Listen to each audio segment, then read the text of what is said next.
আসসালামু আলাইকুম সুপ্রিয় দর্শক, আপনাদেরকে স্বাগত জানাচ্ছি আওয়ার ভয়েস স্টাডি। আজকে আমাদের আলোচনা যে বিষয়বস্তু সেটা হলো the impact of lifestyle on heart disease. অত্যন্ত ইম্পর্টেন্ট এবং গুরুত্বপূর্ণ আমাদের সকলের জন্য যে আমরা এই হার্ট ডিজিজ, আমাদের দেশে অনেক লোক মারা যায়, শুধু আমাদের দেশ নয় পৃথিবীর অনেক দেশে মারা যায়। এবং এই হার্ট ডিজিজ এখন আমরা যেটা দেখছি, বছরে প্রায় 17.9 মিলিয়ন লোকের প্রাণ ঘাতির কারণ কিন্তু হার্ট ডিজিজ। এবং এই হার্ট ডিজিজ গুলো সাধারণত হার্ট ব্লাড ভাসেল, তারপরে আপনার ইনক্লুডিং করোনারি হার্ট ডিজিজ, তারপরে cardiovascular disease, rheumatic heart disease and others condition, যেগুলোর মধ্যে 4টা কন্ডিশনের কারণে হার্ট অ্যাটাক এবং স্ট্রোক হয়। তবে আমরা কি রোগ হলে ট্রিটমেন্টে যাব, নাকি রোগ না হওয়ার আগেই আমরা প্রিভেনশন নেব? এই বিষয়গুলো নিয়ে আলোচনা করব। Easy way to improve cardiovascular health, এবং কিভাবে সহজভাবে কার্ডিওভাস্কুলার হেলথে আমরা ইমপ্রুভ করব বা উন্নতি সাধন করব, এবং এই রোগ থেকে নিজেদেরকে দূরে সরিয়ে রাখতে পারবো, নিজেদের সুস্থতা নিশ্চিত করতে পারবো। সেই বিষয়গুলো নিয়ে আজকে কথা বলবো আপনাদের সঙ্গে। এবং এই বিষয়ে কথা বলার জন্য আমাদের স্টুডিওতে অতিথি হিসাবে আজকে আমাদের সঙ্গে উপস্থিত রয়েছেন। এবং অতিথিদেরকে আরেকটি কথা আপনাদেরকে জানিয়ে রাখি, সুপ্রিয় দর্শক, আপনারা যারা আমাদের সঙ্গে থাকবেন আপনারা কিন্তু প্রশ্ন করবেন। এই প্রশ্নের যথার্থ উত্তরগুলো আপনারা অতিথিবৃন্দুদের কাছ থেকে নিতে পারবেন। সারা বাংলাদেশে 17 কোটি মানুষ, একজন এক্সারসাইজ ফিজিওলজিস্ট নেই। কারণ ফিজিক্যাল এডুকেশনের কিছুটা হলো আমি বলবো যে অবস্থা খুব সুমধুর নয় বাংলাদেশে। এবং এই কারণে আমাদেরকে এই ফিজিক্যাল এক্সারসাইজ সম্পর্কে জানতে শুধু আমেরিকায় পাড়ি জমাতে হয়েছে। আজকে অতিথিবৃন্দুদের মধ্য থেকে আমাদের শুধু আমেরিকা থেকে যোগ দিয়েছেন এক্সারসাইজ ফিজিওলজিস্ট আব্দুল্লাহ সাইদ। আব্দুল্লাহ সাইদ সম্পর্কে আরো বলি, বাংলাদেশ জাতীয় দলের সাবেক খেলোয়াড়, এবং তিনি বিকেএসপি সহ বাংলাদেশ প্রিমিয়ার ডিভিশনে ক্লাবগুলোর কোচ ছিলেন।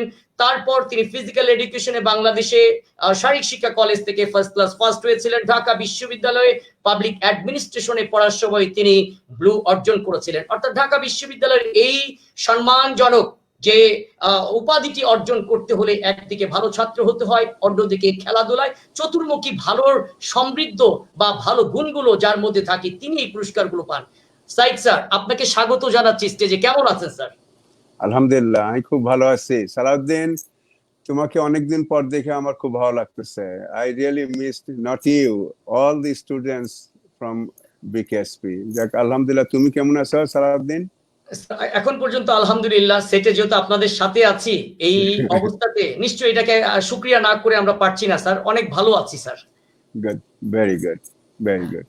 সুপ্রিয় দর্শক, আপনারা দেখলেন আমাদের আজকের অত্যন্ত গুণী অতিথি, যিনি আমেরিকা থেকে আমাদের সাথে যোগ দিয়েছেন, আব্দুল্লাহ সাইদ। আরো একজন অতিথি আমাদের সঙ্গে রয়েছেন জাতীয় হৃদরোগ ইনস্টিটিউটের অ্যাসিস্ট্যান্ট রেজিস্ট্রার মেডিসিন, যিনি Dhaka DMC Dhaka medical college থেকে গোল্ড মেডেলিস্ট এমবিবিএস এবং এমডি কার্ডিওলজিস্ট, যিনি মেডিসিনে ভালো রেজাল্ট করেছেন বঙ্গবন্ধু মেডিকেল বিশ্ববিদ্যালয় কলেজ থেকে।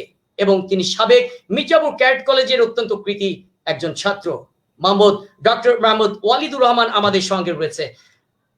ডক্টর ওয়ালিদ, আপনাকে স্বাগত জানাচ্ছি আমাদের স্টুডিওতে। আসসালামু আলাইকুম এবং শুভ সন্ধ্যা। ধন্যবাদ সালাউদ্দিন ভাই আমাকে এই মহৎ উদ্যোগে আসলে আমাকে অ্যাটাচ করার জন্য। It's a great privilege, thank you very much. আসলে আমরাও অনেক কৃতজ্ঞ যে আমরা জানি যে ওয়ালিদ আপনি অত্যন্ত ব্যস্ত। আজকে নাইট করে দুপুরে বাসায় এসেছেন গতকালকে। এই দুঃসময়ে একেবারে নিবেদিত প্রাণ যারা ফ্রন্ট যোদ্ধা তাদের মধ্যে আপনি অন্যতম। আপনি কখনো সবসময় রাত দিন চিকিৎসা করছেন, এবং এটা একটি জিনিস, যেমন একটি ডিপার্টমেন্টে আপনি আছেন হার্ট ডিপার্টমেন্টে, সেখানে কিন্তু অনেক করোনা ভাইরাস আক্রান্ত রোগীও চলে যায় তাদের বিভিন্ন কাজে, সেখানেও আপনারা চিকিৎসা দিচ্ছেন। এটা আমাদের জন্য অত্যন্ত আনন্দের বিষয়। আমরা চাই এই রোগ থেকে বাংলাদেশের মানুষ খুব তাড়াতাড়ি মুক্ত হোক। ডেফিনেটলি আসলে আমাদের জন্য দোয়া করবেন, কারণ আপনি যদি জানেন যে আসলে বাংলাদেশে অলমোস্ট 1000-এর বেশি চিকিৎসক অলরেডি আক্রান্ত করোনা ভাইরাস চিকিৎসা করতে যেয়ে, এবং 60 জনের বেশি ডক্টরস অলরেডি মৃত্যুবরণ করেছেন বা শহীদ হয়েছেন। এই প্রকোপ সামলাতে যে বা সরাসরি তাদের চিকিৎসায় সম্পৃক্ত থাকতে যে।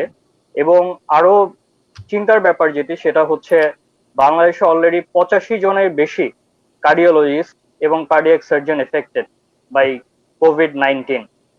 তো আসলে সত্যিকার অর্থে আমাদের ডেডিকেশনে কোনো অভাব নেই, এবং আপনাদের ভালোবাসা এবং আপনাদের দোয়ায় আমাদের পাথেও। অবশ্যই সারা দেশবাসীর এই 16 কোটি মানুষের হাত সবসময় উঠে থাকে আপনাদের জন্য, যেন আমাদের ফ্রন্ট যোদ্ধারা টিকে থাকে। আপনাদের টিকে থাকাই মানুষের মুক্তির একটি অন্যতম কারণ চিকিৎসাটা আপনারাই দিয়ে থাকেন। আক্রান্ত রোগীদের চিকিৎসার বিকল্প কোনো বস্তু নেই, সেই বিষয়েও আমাদের জানা নেই। সুতরাং আমরা মেডিকেলে ডক্টরের শরণাপন্ন হই, সেখান থেকে আপনাদের চিকিৎসা নিয়ে আমরা সুস্থ হয়ে বাড়ি ফিরতে চাই, সুস্থ থাকতে চাই, এবং সাথে সাথে আপনাদের সুস্থতা কামনা করছি। এটার কোনো বিকল্প নেই, কারণ ডক্টর বিহীন বাংলাদেশের ডক্টর নয়, সারা পৃথিবীর ডক্টররা যে কাজ করছে এই মুহূর্তে জীবনকে ঝুঁকি নিয়ে। আমরা একেবারে মুক্তিযুদ্ধে জীবনকে ঝুঁকি নিয়ে যেভাবে দেশকে স্বাধীন করার জন্য মুক্তিযোদ্ধারা যুদ্ধ করেছে, ঠিক একই জিনিস করছে বর্তমানে ডক্টররা। সাইদ স্যার কি বলবেন স্যার? আমেরিকার পরিস্থিতি করোনাতে বর্তমানে কি? যদিও আমাদের আজকের বিষয় সুপ্রিয় দর্শক ভিন্ন জিনিস, কিন্তু তথাপি আমরা একটু আলোচনার কারণ কোভিড-19 সারা পৃথিবী আক্রান্ত। সুতরাং জেনে নিয়ে আমাদের মূল টপিকে আমরা ফিরে আসবো। Assalamu alaikum, Dr. Walid. Nice meeting you. Sir, thank you very much, sir. Nice meeting you very too. welcome. Thank you very much. So আমার এটা অনেক সৌভাগ্য, আমি এরকম একজন ডক্টর, ইয়াং ডক্টরের সঙ্গে আমি আজকে একই সঙ্গে বসতে পারছি। Only all I have to do, keep doing as you're doing. That the right thing you are doing. Not only the physician, as a human being, and Allah is there. He will take care of you, inshallah. That I believe. Okay, COVID-19, আমি আমেরিকাতে আছি এখন, আমি new ইয়র্কে আছি। New ইয়র্কের অবস্থা 1 মাস আগে খুব খারাপ ছিল। এখন আমরা দেশের ইস্ট অ্যান্ড নর্থ সাইডে আছি, এখন দেশের ওয়েস্ট অ্যান্ড সাউথ সাইডে অনেক বেশি খারাপ অবস্থা। সো কোভিড-19 সম্বন্ধে already doctor Walid and other people আপনাদেরকে অনেক এডুকেট করছে, এবং বাংলাদেশের যে হেলথ মিনিস্ট্রি আছে তারাও অনেক কিছু বলছে। But all I have to say 3 English word, সেটা হচ্ছে please give respect to them. যেটা আমাদের এক্সপিরিয়েন্স থেকে আমি কথা বলতেছি। 3টা ওয়ার্ড হচ্ছে, প্রথম ওয়ার্ডটা হচ্ছে অ্যারোগেন্ট। অ্যারোগেন্টের অর্থ কি? যে কোনো জিনিস জানি কিন্তু আমল করি না। যে আমি জানি যে আমি এখানে সাপ আছে, কেন আমি সাপের কাছে যাব? সাপ সবল মারতে পারে, আমি যাব না। আর যদি আমি যাই, যদি মারে, তাহলে অ্যারোগেন্ট। আর আমি জানি না যে সাপ আছে বা সাপ সবল দিতে পারে, এটা হলো innocent. That's another English word. আর মিডল ওয়ার্ড হচ্ছে হাম্বলনেস। আমি জানি, আমি রেসপেক্ট করলাম। Please be humble to the instruction of all professional.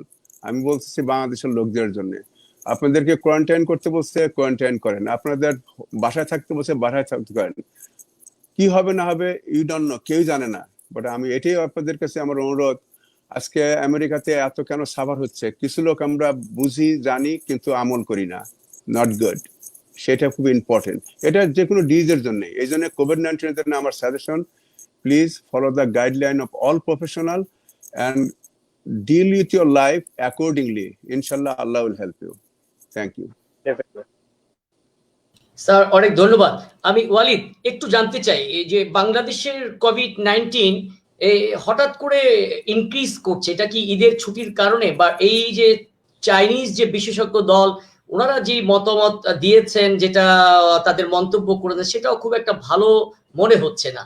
তো এই যে মন্তব্যটা ভালো না হওয়ার পরিপ্রেক্ষিতে স্বাস্থ্য বিভাগ কি ধরনের সিদ্ধান্ত নিল, বা রিপ্ল্যানিং কিভাবে করছে এই পরিস্থিতি ট্যাকেল করার জন্য?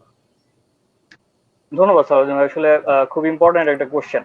তো প্রবলেমটা যেটা হয়েছে সেটা হচ্ছে আমাদের পলিসি মেকিং এ কিন্তু কোনো প্রবলেম নেই। আপনি যদি স্যারের কথা, আব্দুল্লাহ সাহেব স্যারের কথাতেও যদি চিন্তা ভাবনা করেন, আমরা কিন্তু ডে 1 থেকে আসলে আমরা ট্রাই করছি যে পলিসি মেকিং করে বা লোকজনকে ঘরে থাকার জন্য কথা বলে বা সচেতনতা বৃদ্ধি করার মাধ্যমে যাতে এই রোগটা আসলে নিয়ন্ত্রণে আনা যায়। কারণ আপনি যদি লক্ষ্য করেন যে চীনের এক্সপার্ট যারা আছেন তারা কিন্তু সবসময় বলেছেন যে বাংলাদেশে পলিসি মেকিং দিক থেকে কোনো প্রবলেম নেই, বাংলাদেশে ফিজিশিয়ান যারা আছেন বা পলিসি মেকার যারা আছেন তাদের আন্তরিকতার কোনো অভাব নেই।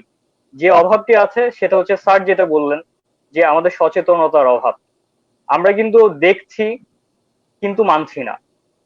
আর যদি আপনি টোটালি সিনারিওটার কথা চিন্তা করেন, এটা সব জায়গায় একটা ডিজিজের ন্যাচারাল কোর্স। যে কোভিড এর কথা যদি চিন্তা করেন, একটা সার্টেন টাইমে এই কেস বাড়তে বাড়তে একটা স্টেজে যে পিকে উঠে দেন আস্তে আস্তে কমে আসবে। ইভেন ইউএস এর কথা যদি চিন্তা করেন, বাট এখনকার যে অবস্থা ব্রাজিলের কথা যদি চিন্তা করেন, তাহলে সব জায়গায় কিন্তু অলমোস্ট একই অবস্থাতে। সে অবস্থাতে আমরা যেটা আছি যে আমরা অলমোস্ট কোভিড এর আজকে 3 মাস 18 দিনের মতো পার হয়েছে অফিসিয়ালি। 8 মার্চ ফার্স্ট আমরা ডিক্লেয়ার করলাম যে কোভিড ডিটেক্টেড হয়েছে বাংলাদেশে। তো সেই হিসেবে কিন্তু still now it is reasonable, মানে রিজনেবল ইন দ্যাট সেন্স যে বাংলাদেশে 1 লাখ রাফলি 30,000-এর মতো পেশেন্ট আছে বা এফেক্টেড হয়েছে টিল নাও, এবং 1600-র মতো পেশেন্ট এক্সপায়ার করেছে। তো total number still reasonable, but in that sense যে যার হারিয়েছে তার কিন্তু 100% হারিয়েছে। So True. গভর্নমেন্ট পার্সপেক্টিভে এটা ঠিক আছে, this number is still acceptable, but in other sense, in personal experience, it is unmeasurable loss. এবং এই লসের কারণে যেটা সবচেয়ে প্রয়োজন সেটা হচ্ছে জনসচেতনতা। এবং বারবার আমরা বলে এসছি, স্যারও বললেন যে সচেতনতার চেয়ে আসলে খুব বেশি কিন্তু কিছু করার নেই, কারণ আমরা হেল্পলেস ইন দ্যাট সেন্স। উন্নত বিশ্ব যারা আছে লাইক ইউএস এর যারা আছে তারাও হেল্পলেস, ব্রাজিল যারা আছে তারাও হেল্পলেস, আমরা সবাই হেল্পলেস, কারণ it's a new experience actually. তো সেই হিসেবে আমাদের জন্য সবচেয়ে বড় যে কাজটা করতে হবে সেটা হচ্ছে পলিসি মেকিং দিক থেকে বলেন, বাংলাদেশের মতো গভর্নমেন্ট যদি চিন্তা হয়, বাংলাদেশে কিন্তু অলরেডি 2 মাসের মতো সাধারণ ছুটি বলেন বা লকডাউন বলেন সেটা কিন্তু ছিল, কিন্তু আমরা কি সেটা ইমপ্লিমেন্ট করেছি? আমরা কি হলো, যখন ছুটি দিলাম তখন ফার্স্টে লোকজন চলে গেল কক্সবাজার। আমরা বলছি এখন আপনারা বাইরে বাইরে বের হবেন না, আমরা বলছি যে আপনারা মাস্ক ইউজ করেন। দেখা যাচ্ছে বাংলাদেশে 90% মাস্ক ইউজ করছেন ইমপ্রপার ওয়েতে। মাস্ক আছে, নাকের কাছে মাস্ক নেই, মুখের কাছে মাস্ক গলায় ঝুলে আছে, স্বাস্থ্যবিধি মানতে বলা হচ্ছে কিন্তু স্বাস্থ্যবিধি কেউ মানছেন না। আসলে দুঃখটা এখানেই যে গভর্নমেন্টের দিক থেকে আন্তরিকতার কোনো অভাব নেই, পলিসি মেকিং দিক থেকে ইটস পারফেক্ট, এবং স্বাস্থ্যকর্মীদের দিক থেকে আসলে আন্তরিকতার অভাব নেই। যেটা আছে সাধারণ মানুষদের সচেতনতার অভাব, বা আমরা জেনেও মানছি না। যতদিন না আমরা জেনেও মানবো না ততদিন this number will increase definitely, এ ব্যাপারে কোনো সন্দেহ নেই। সুপ্রিয় দর্শক, অনেক মূল্যবান কিছু বক্তব্য বা উপদেশ কিন্তু শুনলেন। যদিও আমাদের ভিন্ন টপিকসে আমরা আলোচনা করব, তথাপি বিশ্ব পরিক্রমায় যেটি হয়েছে সারা বিশ্ব আক্রান্ত কোভিড-19, এখান থেকে পরিত্রাণ পাওয়ার জন্য যে সকল স্বাস্থ্য সচেতনতা বা স্বাস্থ্যবিধির কথা সরকার থেকে বলা হচ্ছে বা বিশেষজ্ঞ মহল বলছে বা চিকিৎসকরা বলছেন, সেগুলো যদি আমরা পুঙ্খানুপুঙ্খানুভাবে মানতে ব্যর্থ হই তাহলে কিন্তু আক্রান্ত হব এবং আমাদের প্রাণ যাওয়ার একটি কারণ হয়ে থাকবে। এই জন্য আমরা যখন বাইরে বের হবো, বিশেষ করে আমরা যখন ট্রাভেল করার সময় গাড়িতে যাব, তখন কিন্তু আমরা অবশ্যই যে গাড়িগুলোকে ব্যবহার করব সুপ্রিয় দর্শক, তখন কিন্তু আমরা এই মাস্ক পরবো এবং একজনের সাথে আরেকজন দূরত্ব বজায় রেখে বসার চেষ্টা করব, তা না হলে কিন্তু বিপদের ঝুঁকি থেকে যাবে। এবং অবশ্যই সোশ্যাল যে ডিস্টেন্স সেটিকে মেনটেন করব। এবং যখন মেনটেন শুধু কিভাবে করব, যে আমরা জানি যে শুধু আমেরিকার মতো লোকরা 10 ফিট দূরত্ব 3 মিটার পর্যন্ত স্প্লিট থেকে এটা বিস্তার ঘটতে পারে, অন্তত 2 মিটার আমরা অন্তত ব্যবধান বজিয়ে রাখবো একজন আর অন্য জনের কাছ থেকে। এবং আমরা অযথা বাইরে বের হব না, যখন কাজ থাকবে না আমরা সদা চেষ্টা করব ঘরে থাকার জন্য, এবং ইট কুড সেভ লাইফস, এবং এটাই আমাদের জীবন বাঁচাতে সাহায্য করবে।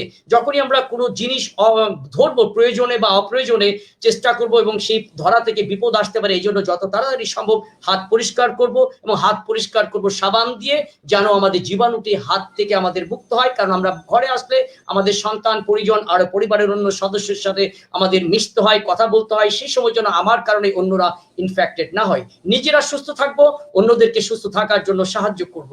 সুপ্রিয় দর্শক, আপনারা দেখছেন আওয়ার ভিউ আওয়ার ভয়েস অনুষ্ঠান, যেখানে আমাদের সাথে অতিথি হিসেবে উপস্থিত রয়েছেন এক্সারসাইজ ফিজিওলজিস্ট আব্দুল্লাহ সাইদ শুধু আমেরিকা থেকে, এবং জাতীয় হৃদরোগ ইনস্টিটিউটের ডক্টর ওয়ালিদুর রহমান, যিনি এমবিবিএস এবং এমডি কার্ডিওলজিস্ট মেডিসিন বিভাগে দায়িত্ব রয়েছেন, অ্যাসিস্ট্যান্ট রেজিস্ট্রার হিসেবে আমাদের সাথে রয়েছেন। আপনারা থাকুন। এবং আরো একটি কথা আপনাদের জানিয়ে দিতে চাই, আপনাদের প্রয়োজনীয় হার্ট সংক্রান্ত প্রয়োজনীয় আজকে জিজ্ঞাসাগুলো করবেন। ডক্টরের চেম্বারে গেলে কিন্তু দেখা যাবে 1000 টাকা ভিজিট লাগবে, আজকে কিন্তু বিনা পয়সায় অনেক উপদেশ নিতে পারবেন গুণী ব্যক্তিদের কাছ থেকে। সহজ সুযোগ করে দিয়েছি, আপনারা আপনাদের প্রশ্নগুলো আমাদেরকে জিজ্ঞাসা করবেন। আমি প্রথমেই আব্দুল্লাহ সাইদ স্যার আপনার কাছে একটু যেতে চাই, যে আমি একটু জানতে চাই যে আপনি বাংলাদেশের খেলোয়াড় ছিলেন, ঢাকা বিশ্ববিদ্যালয়ে পাবলিক অ্যাডমিনিস্ট্রেশনে পড়াশোনা করলেন, ফিজিক্যাল এডুকেশনে করলেন, সেখানে ফার্স্ট ক্লাস ফার্স্ট হলেন, এবং এরপর ঢাকা বিশ্ববিদ্যালয়ে ব্লু পুরুষ অ্যাওয়ার্ড পেলেন, কোচ ছিলেন, হঠাৎ করে বাংলাদেশ শিফট করলেন, আমেরিকা চলে গেলেন হয়তোবা আরো ভালো কিছুর জন্য, এবং সেখানে যেহেতু মানুষ একটা ক্রাইসিসে পড়ে, ট্যাকেল করতে অর্থ উপার্জন, এগুলো বাদ দিয়ে আপনি কেন এই আপনার এক্সারসাইজ সায়েন্স বা হিউম্যান ফিজিওলজিতে আপনার পড়ার আগ্রহ কেন জন্মালো স্যার, একটু জানতে চাই আমরা। Thank you very much Salauddin. Actually আমার ব্যাপারে বাংলাদেশের লোক, যে পিপল, তারা একটু কম জানাই স্বাভাবিক। আমি এত ফেমাস খেলোয়াড় ছিলাম না, লাইক সালাউদ্দিন ভাই, চন্নু ভাই, বাদল রায় এরা। বাট আমি ওই দেশে চেষ্টা করছি যে একটা লেভেলে ফুটবল খেলার জন্যে। সেই হিসাবে আমি আবাহনীতে শুরু করছি, ব্রাদার্সে খেলছি, মোহামেডানে খেলছি, এবং ওই সময় বাংলাদেশ ন্যাশনাল টিমে আমি পার্টিসিপেট করছি এবং বাংলাদেশ ন্যাশনাল টিমে রিপ্রেজেন্ট করছি। তো আমার টাইমটা ছিল খুব শর্ট পিরিয়ড অফ টাইমে আমি বাংলাদেশের ফুটবল খেলছি। যখন আমি 1985-এ মোহামেডান খেললাম, তখন আমি মাস্টার্স কমপ্লিট করি ঢাকা ইউনিভার্সিটি পাবলিক অ্যাডমিনিস্ট্রেশন থেকে। যখন মাস্টার্স কমপ্লিট হলো, তখন I decided it's enough already, I think I got it as much as I can do that. তার আরেকটা কারণ হচ্ছে আমার ফ্যামিলিতে খুব প্রেশার ছিল পড়াশোনার উপরে। কারণ আমার ফ্যামিলির একটা উদাহরণ কেউ জানেন না, তবু আজকে হয়তো বলা উচিত, due respect to my family. আমার 3টা ভাই আছে, 3টা ভাই তারা সায়েন্টিস্ট এই আমেরিকাতে। তেমন আমার ফ্যামিলিতেই আমার রিকগনাইজ করতে হলে I have to do something, that another reason. Actually আমি পড়াশোনাকে খুব কষ্ট হয়েছে আমার পাবলিকের পড়তে। আমি 3 বেলা প্র্যাকটিস করতাম, কিন্তু আমি ঘাম নিয়েই ঢাকা ইউনিভার্সিটিতে আমি ক্লাস করছি। That watt exactly I did, I sacrifice my self. তো তখন আমি ডিসাইড করলাম যে লেটস ডু সামথিং কোচিং, যে আমি কিছু করতে পারি কিনা এই দেশের খেলোয়াড়দের কিছু খেলোয়াড় প্রোডাক্ট করতে পারি কিনা। অন দ্যাট রিগার্ড আমি ডিসাইড করলাম যে লেটস গো বিকেএসপি। আমি বিকেএসপিতে গেলাম, দেখলাম যে ভালো ইনস্টিটিউশন, তো ওইখানেও যে ভালো সুযোগ সুবিধা ছিল, কিন্তু অ্যাজ এ কোচ আমি দেখলাম it was not the right place to create some new good people, because আমি যারা ফুটবল জানে না তাদের সাজেশন নিয়ে আমাকে ট্রেনিং করাতে হতো। I said no, this is not my place, I have to continue. Then I decided to do something different. Based on that, আমি ঢাকা ইউনিভার্সিটি ফিজিক্যাল এডুকেশন একটা ডিপার্টমেন্ট আছে ব্যাচেলার, আমি ওখানে ব্যাচেলার করলাম। ব্যাচেলার করার পরে আমি আমেরিকাতে চলে আসি। আসার পরে আমার ড্রিম ছিল আমি যে কোনো আইভি লিগ স্কুলে পড়াশোনা করব। বেসড অন মাই রেজাল্ট আমি অ্যাপ্লাই করলাম। I was accepted in Columbia University, New York. তো যাই হোক, এনিওয়ে আমি কন্টিনিউ করতে পারিনি because of financial condition. Then I finish my degree from City University, New York City University. সেই হিসাবে যখন আমি স্কুলে ঢুকছি, তখন আমি দেখছি so many good thing I can do. I forgot I was a footballer. Then I pursue myself to go in medical science. That's another reason. So as they offer me to be MD, actually, to continue based on my result and based on my school curriculum. So by this time, আমি choose করলাম, বিভিন্ন choice থাকে, আমি choose করলাম cardiovascular ডিজিজে। সেই সুবাদে আমি যখন পড়াশোনা শুরু করছি, তখন আমি দেখলাম নতুন একটা ফিল্ড, সেটা হচ্ছে physical education, exercise science, human physiology. That another reason that it's a নতুন field আমেরিকাতে। উইদাউট মেডিকেশন হার্টের ডিজিজ থেকে প্রিভেন্ট করা যায় কিভাবে, দ্যাট একটা কারণ হলো, এটা আমার মোটিভেট করছে, যার জন্য আমি এটা করছি। আর দ্বিতীয় কারণ হচ্ছে, আমি যদি এমডি হতাম, তাহলে at that time I was actually 38 years old, তাহলে আমার আরো 8 বছর লাগতো শেষ করতে। তাহলে আমি 46, আমার ওয়াইফ আসছে, বাচ্চা কাচ্চা হয়ে গেছে। I felt myself, no, I cannot continue, I should not. So I sacrificed on that part, not to be a cardiologist, but I stopped there, finished my master's in exercise science, human physiology. Now my professional title is an exercise physiologist. আমি এখানে চিকিৎসা করি আমেরিকানদেরকে to teach them not to have cardiovascular disease. It's more preventive. Even though যাদের হয়ে গেছে তাদেরকে কিভাবে ফেরায় আনা যায় তার উপরেই আমার স্পেশালিটি, সেটাই আমি এখানে করি, and that is the most background as I am right now a cardio exercise physiologist. Thank you for asking that question. Sir thank you very much. আমরা জানলাম স্যার আপনি খেলোয়াড়, তারপর পাবলিক হেড কোচ, তারপর আপনি চলে গেলেন। এটা আপনার অবশ্য রিলেভেন্ট, কারণ হার্টটা খেলোয়াড়দের অত্যন্ত প্রয়োজনীয় জিনিস। এই জিনিস নিয়ে আপনি কাজ করার একটা সুযোগ তৈরি হয়েছে। তা আমি একটা প্রশ্ন অলরেডি চলে আসছে, আমি প্রশ্নটা অলরেডি একজন দর্শক আমাদেরকে করেছেন যে একটু জানতে চেয়েছেন, আমরা পরে আসতে চেয়েছিলাম।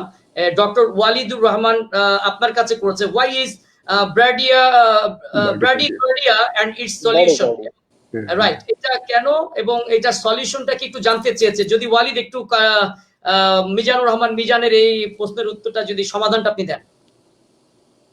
Thank you Salauddin. আসলে এটা খুব ইম্পর্টেন্ট একটা question, but I am afraid যে আসলে ব্র্যাডিকার্ডিয়া টার্মটা সম্পর্কে সম্ভবত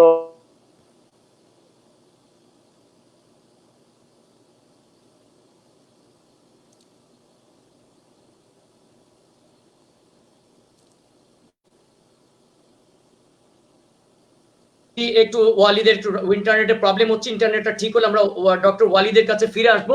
এই ফাঁকে আমি একটু জনাব আমি জানি না ডক্টর ওয়ালিদ কি ফিরে আসতে পারে। হ্যাঁ ওয়ালিদ ঠিক আছেন আপনি? আমি ঠিক ওকে ঠিক আছে। তো ব্র্যাডিকার্ডিয়া আমরা কখন বলি? আসলে আমরা যদি জানি যে আসলে হার্ট রেট নরমালি হচ্ছে 60 থেকে 100 এর ভেতর থাকবে। যদি কারো হার্ট রেট বা পালস যদি আপনি বলেন যে 60 কম থাকে, তখন সেটাকে আমরা বলি ব্র্যাডিকার্ডিয়া বা হার্ট রেট মন্থরতা বা হার্ট রেটের গতি কম। তো ব্র্যাডিকার্ডিয়া বেশ কিছু কারণ আছে, কিছু হার্টের কারণে হয়ে থাকে, কিছু নন হার্ট রিলেটেড কজের কারণে হয়ে থাকে। তো যদি নন হার্ট রিলেটেড কিছু কজ আমি বলি, ফার্স্টলি যেটা বলবো সেটা হচ্ছে প্রফেশনাল অ্যাথলেট যারা আছে তাদের ক্ষেত্রে ব্র্যাডিকার্ডিয়া থাকে বা ইউজুয়ালি 60 এর নিচে হার্ট রেট থাকে। 2 নাম্বার কজ যদি আপনি চিন্তা করেন তাহলে হচ্ছে যাদের হরমোনের কোনো প্রবলেম থাকে, যেমন হাইপোথাইরয়েডিজম, থাইরয়েডে যদি কোনো প্রবলেম থাকে তাদের ব্র্যাডিকার্ডিয়া থাকে। 3 নাম্বার যদি চিন্তা করেন তাহলে যদি কারো রেজ ইন্ট্রাক্রেনিয়াল প্রেসার হয়, লাইক কোনো স্ট্রোকের কারণে বা অন্য কোনো কারণে যদি মাথার ভেতরে যদি কোনো প্রেসারটা বেড়ে যায়, সেক্ষেত্রেও ব্র্যাডিকার্ডিয়া হতে পারে। আচ্ছা, আর মোস্ট ইম্পর্টেন্ট যে কজগুলো সেগুলো ম্যাক্সিমাম হচ্ছে হার্টের কারণে হয়ে থাকে। হার্টের কারণে যে কজগুলো হয়ে থাকে সেটা 1 নাম্বার কজ যদি বলেন সেটা হচ্ছে ওষুধের কারণে হয়ে থাকে। লাইক আমরা মেডিসিন দেই কিছু হার্ট ডিজিজের ট্রিটমেন্টের কারণে, যাতে প্রেসার এবং অন্যান্য heart disease, coronary heart disease বা যাদের হার্ট অ্যাটাক হয়ে থাকে তাদের beta blocker, calcium channel blocker, এই জাতীয় কিছু ওষুধ আমরা দিয়ে থাকি। এই ওষুধের সাইড ইফেক্ট হিসেবে অনেক সময় ব্র্যাডিকার্ডিয়া হতে থাকে। আরেকটা হচ্ছে হার্টের ইলেকট্রিক্যাল ইম্পালস ফর্মেশন হয় নর্মালি যেসব জায়গা থেকে, যেমন এসএ নোড, এভি নোড, এইসব জায়গায় যদি কোনো ডিজিজ হয়ে থাকে ব্লাড সাপ্লাই থেকে শুরু করে অন্যান্য কারণে, তো সেসব কারণে ব্র্যাডিকার্ডিয়া হয়ে থাকে। এখন ব্র্যাডিকার্ডিয়ার চিকিৎসা যদি আপনি চিন্তা ভাবনা করে থাকেন তাহলে মেইনলি যেটা করতে হবে সেটা হচ্ছে আপনাকে কজটা খুঁজে বের করতে হবে এবং কজ খুঁজে বের করে সেই কজের ট্রিটমেন্ট করতে হবে, দেন ব্র্যাডিকার্ডিয়ার ট্রিটমেন্ট পসিবল আর কি। Thank you very much. আমার মনে হয় মিজানুর রহমান মিজান আপনি আপনার উত্তর পেয়ে গিয়েছেন ডক্টর ওয়ালিদুর রহমানের কাছ থেকে। আমি একটু ফিরতে চাই আব্দুল্লাহ সাইদ স্যার আপনার কাছে, একটু জানতে চাই আমরা আসলে হার্ট থেকে সবাই এই রোগটা থেকে মুক্তি চাই, কারণ 17.9 মিলিয়ন, দ্যাট মিনস আপনার মিলিয়ন 1,79,00,000 লোক মারা যাচ্ছে প্রতি বছর এই হার্ট ডিজিজে। তাহলে আমাদের আসলে কি কি কারণে এই হার্ট ডিজিজটা বেসিক্যালি হয়ে থাকে স্যার? যদি আপনি এক্সারসাইজ ফিজিওলজিস্ট, কি কি কারণে আমরা যদি হার্ট ডিজিজটাকে কি কি কারণে অ্যাভয়েড করতে হয়, কি কি কারণে হয় এবং হওয়া জিনিসটা জানলে আমরা সতর্ক থাকতে পারবো? Thank you Salauddin. Doctor Walid বলছেন ব্র্যাডিকার্ডিয়া যে কেন হয়, কি জন্য হয়। আরেকটা আছে যে ফার্স্ট হার্টেড হলে টেকিকার্ডিয়া বলে। ওকে, সো উনি এভিনট বলছেন, অনেক কিছু সায়েন্টিফিক প্যাথোলজিক্যাল নাম বলছেন, হয়তো আমরা যারা পেশেন্ট তারা বুঝতে পারবো না, but still he explained very well. Thank you doctor Walid. Okay, now sir heart disease হয় কোনো একটা কারণের জন্য। যিনি উনি বলছেন যে অ্যাথলিটদের বাডিকার্ডিয়া হয়, লাইক আমার 50 থাকে পালস। কারণ হচ্ছে যখন আমি খেলতাম তখন আমার একটু পেন হতো, তখন আমি পানিও কম খাইতাম। তখন ডক্টর, উনি ওদের মারা গেছেন এখন, ডক্টর ইসলাম অনেক আগে, 40 বছর আগে, ওনার কাছে আমি গেছিলাম। উনি বলছে তুমি কি খেলাধুলা করো নাকি? জি, আমি বলছি আমি খেলাধুলা করি। তুমি বাসায় চলে যাও, খালি পানি খাবা, 5 কলস পানি খাইবা দিনে। তো তখনই আমি ভালো হয়ে গেছি। তখন বলছে তোমার এটা কেন হয়েছে? তখন বলছে তুমি যেহেতু অ্যাথলেট, তোমার হার্টটা একটু এক্সপান্ড করছে, যার জন্য তোমার ব্লাডের প্রেশারটা একটু কম থাকে, and that's good for you being a athlete. So আমি তখনই এই জিনিসটা আমি শুনছি। এখন যে প্রশ্নে আবার ফিরে আসি, যে একটা কারণের জন্যই হার্ট ডিজিজ, কার্ডিওভাস্কুলার ডিজিজ হয় না। My science here in America, সায়েন্টিস্টরা ফাউন্ড করছে there is 7 positive risk factor. এই রিস্ক ফ্যাক্টর গুলা অবশ্যই আপনাদের জানতে হবে। যদি আপনাদের কাগজ কলম থাকে লিখে নেন, তাহলে বুঝতে সুবিধা হবে। তাহলে আপনারা যখন বুঝবেন যে এই কাজগুলা, এই জিনিসগুলার কারণে হচ্ছে, এই 7টা পজিটিভ রিস্ক ফ্যাক্টরের মধ্যে যেগুলো আমি বলবো, কারো যদি 2টা থাকে তাহলে যে কোনো সময় you can affected by cardiovascular disease. Number 1, বয়স যদি কারোর পুরুষ মানুষের 45 হয়ে থাকে বা আপ, তাহলে যে কোনো সময় তার একটা কার্ডিওভাস্কুলার ইস্যু হতে পারে। মেয়েদের আফটার 55, দ্যাট বয়স। সেকেন্ড ইস্যু হচ্ছে ফ্যামিলি হিস্টরি। যদি কোনো ফ্যামিলিতে ফাদার সাইডে কেউ 45 এর আগে হার্ট রিলেটেড কোনো ডিজিজে মারা যায়, তাহলে সেখানে একটা পজিটিভ রিস্ক ফ্যাক্টর থেকে যায়। কারণ chromosome you carrying from your ancestor, your father, your grandfather, somebody else, that another factor. সেটা হচ্ছে ফ্যামিলি হিস্টোরি। এটা ডক্টরের কাছে যাইতে হবে, ফাইন্ড আউট করতে হবে। ওনারা right person to diagnose, not me. Doctor is the right person. Then third risk factor হচ্ছে smoking. It's very bad. It doesn't matter how strong you are, how big shot you are. It doesn't matter how what is you are a big leader. It doesn't matter. As long as you smoke, means you poisoning every puff. It goes directly to your lung.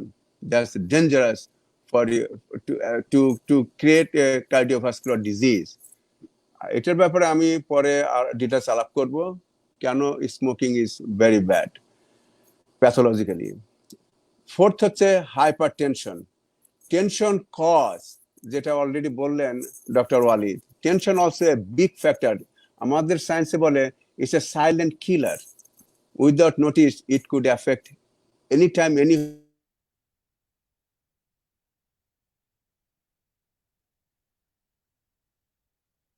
R 5 number হচ্ছে hypercholesterolemia. Cholesterol যদি high থাকে, high কত, doctor ওয়ালিদের কাছে জিজ্ঞেস করবেন, উনি আরো ডিটেলস বলতে পারবে। তবে আমি আপনাদের জ্ঞানের জন্য, জানার জন্য বলছি, যদি 200 এর উপরে থাকে তাহলে এটা হাই।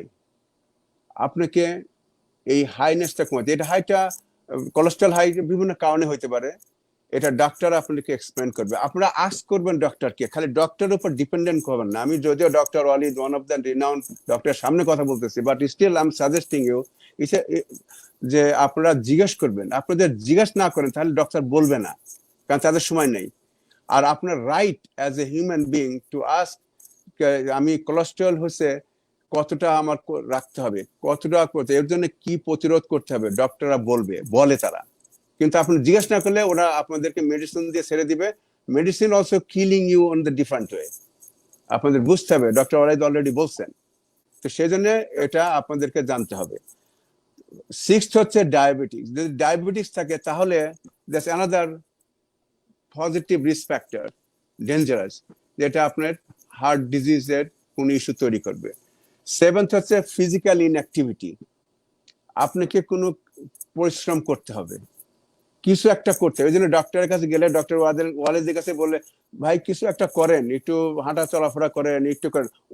উনি অতই জানেন ফিজিক্যাল অ্যাক্টিভিটি ডক্টর, কিন্তু উনি ওই ইন্টেন্সিটিটা হয়তো বলতে পারবো না, সেটার হয়তো আমরা স্পেশালাইজ, কিন্তু উনি এটা বলবেন, রেসপেক্ট করেন, যাই করেন যেটাই করেন, it should be little more than the regular activity. সেটাই হচ্ছে physical activity, it's very important. আমি আবারও বলি একবার, আপনারা শোনেন। 1 নম্বর হচ্ছে এজ, বয়স, 2 number family history, 3 number smoking, 4 number hypertension, 5 number hypercholesterolemia, অর্থাৎ কোলেস্টেরল যদি বেশি থাকে 200 উপরে, that dangerous. It thickening your blood viscosity, that's dangerous.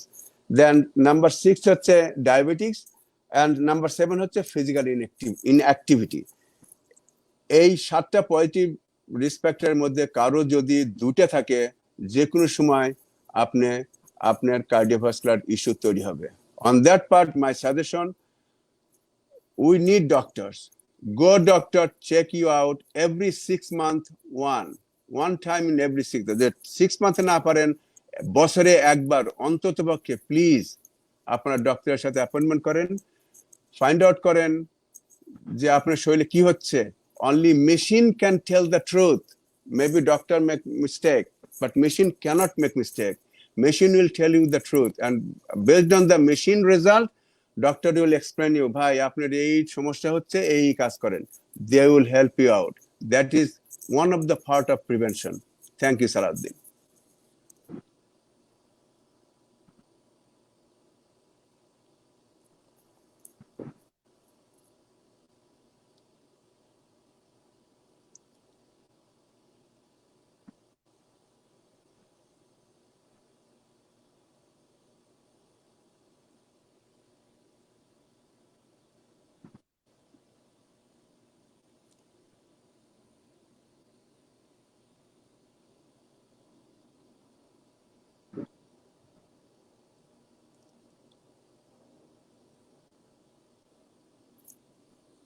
Sorry, আমি মাইক্রোফোন ডক্টর ওয়ালিদ, শেরেবাংলা কৃষি বিশ্ববিদ্যালয়ের অর্থ বিভাগের অতিরিক্ত তরিকুল ইসলাম আপনার কাছে জানতে চেয়েছেন যে অনেকে 2টার বেশি মাস্ক পড়ছে বেশি সেফটির জন্য, সতর্কতার জন্য।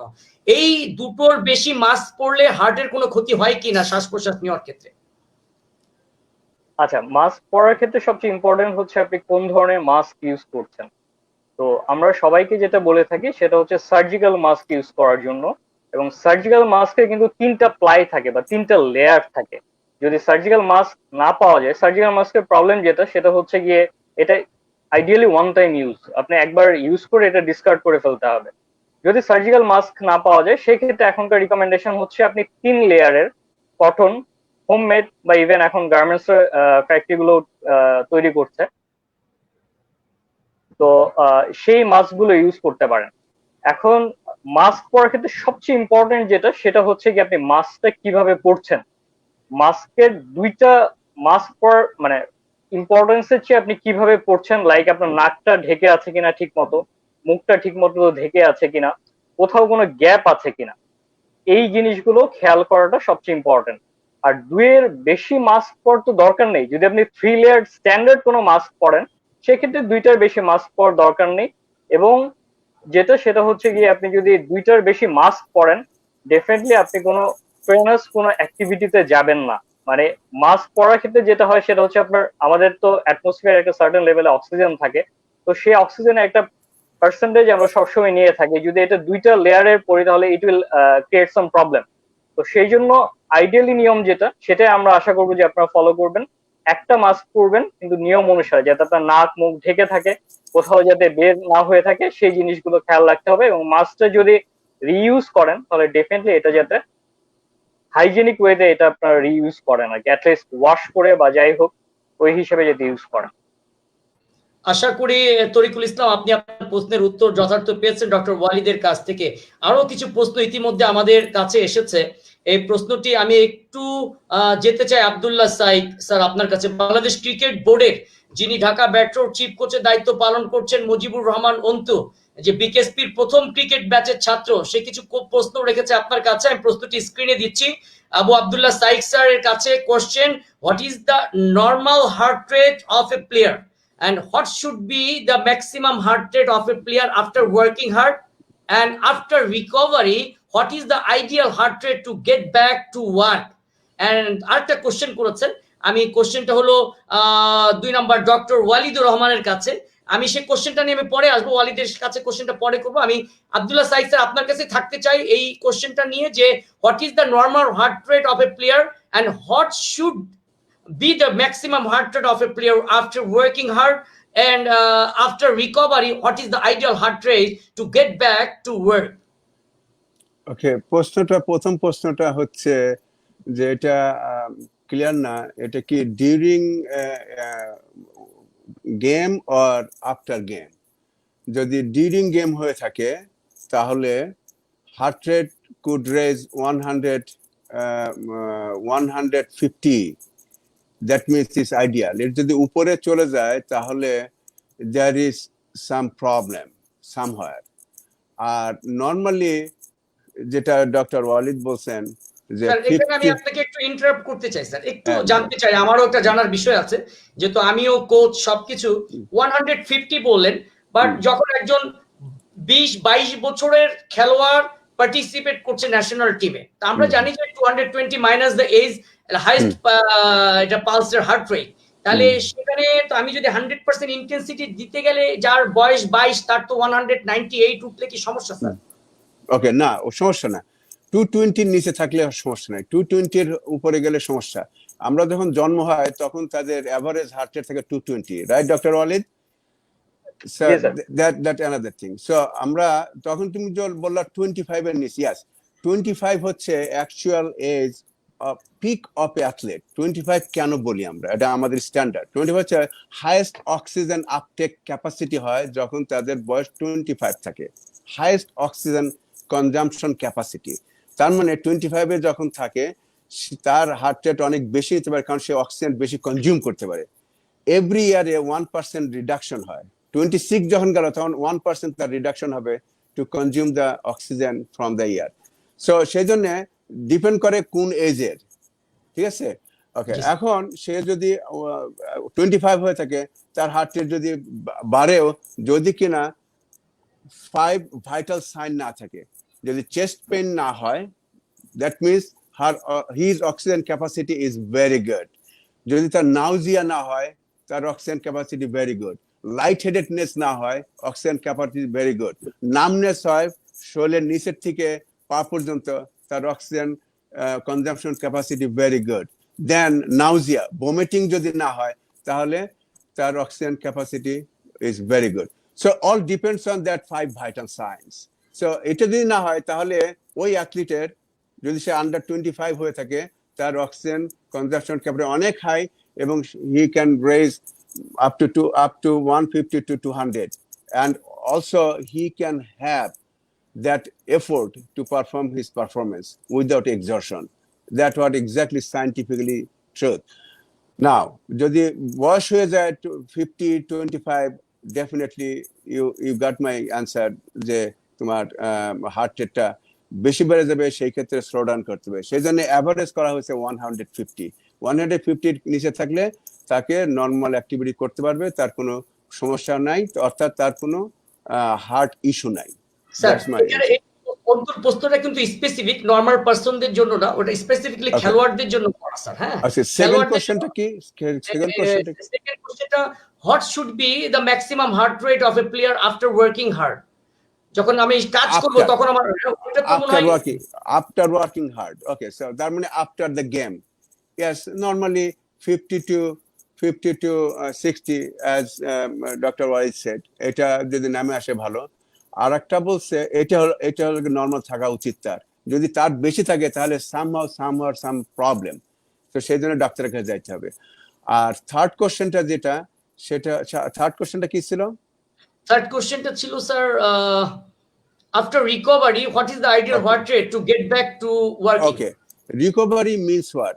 After exhausting your body, when you getting rest, recovery phase হইতে হবে faster recovery means your body can absorb the second load quicker than the other. একটা ফুটবল প্লেয়ার একটা দৌড় দিল একটা বলের জন্য, ট্রিমেন্ডাস 100 মাইল স্পিডে, তখন যাওয়ার পরে কি হবে? তার হার্ট রেট বেড়ে যাবে।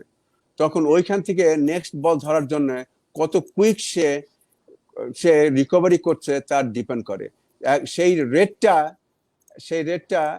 এক্স্যাক্টলি কত ফাস্ট হয় এর কোনো মনিটরিং কোনো ডেটা আমার জানা নাই যে কত ফাস্ট এটা আসতে হবে, but all I have to সে যে কত কুইক রিকভারি এটা যদি তুমি সেকেন্ড নিয়ে করো উইদিন 10 সেকেন্ডস, কত কুইক রিকভারি, কত ফাস্টার তুমি ব্যাক করছো 50 to 60, that will help you to determine how healthy you are to perform your highest performance.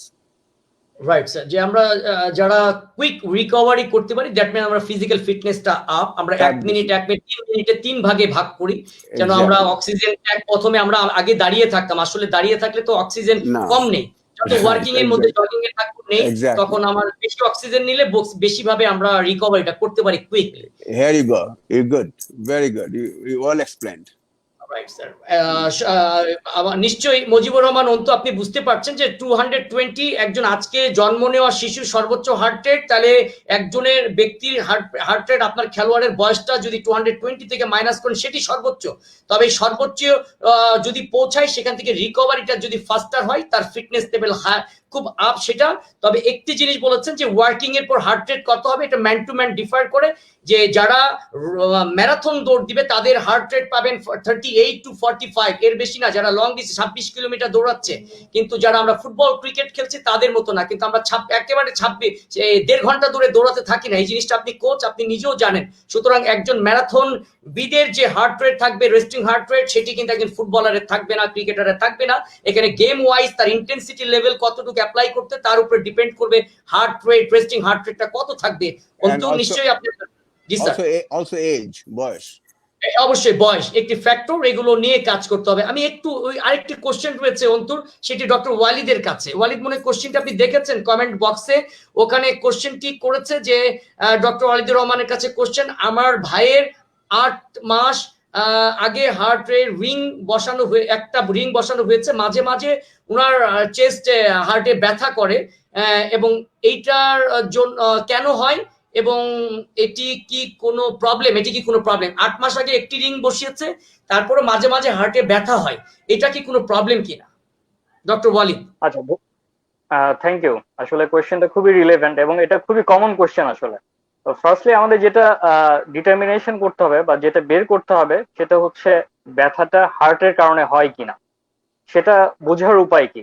Normally হার্টের কারণে যে ব্যথাগুলো হয় সেগুলো হচ্ছে বুকের মাঝখানটায় হয়, এবং কেউ সিঙ্গেল একটা পয়েন্ট দিয়ে, লাইক এক ফিঙ্গার দিয়ে কিন্তু কেউ আইডেন্টিফাই বা ইন্ডিকেট করতে পারার কথা না। ব্যথাটা হয় পুরোটা হার্ট জুড়ে বা পুরোটা মাঝখানে ব্যথাটা বাম দিকে থাকবে না। ব্যথাটা নর্মালি যেটা হয় কোনো ফিজিক্যাল এক্সারশনে, মানে আপনি কোনো পরিশ্রমের কাজ করতে গেলেন তাহলে ব্যথা হবে, আপনি যদি রেস্ট নেন ব্যথাটা চলে যাবে। তাহলে বা অথবা যদি আপনি নাইট্রোগ্লিসারিন স্প্রে যেটা আমরা দেই জিহ্বার নিচে ইউজ করার জন্য, সেটা যদি দেন তাহলে যদি ব্যথা কমে যায়, সেটাও সাজেস্ট করে যে ব্যথাটা আসলে হার্টের কারণে হয়েছে। এছাড়া বুকে ব্যথার হার্টের কারণ ছাড়া অন্যান্য অনেক কারণে হতে পারে, লাইক এই ব্যথাটা তার চেস্টের কোনো কারণে হতে পারে, এই ব্যথাটা তার অ্যাসিডিটির প্রবলেম থেকে হতে পারে, এবং অন্যান্য অনেক কারণে হতে পারে।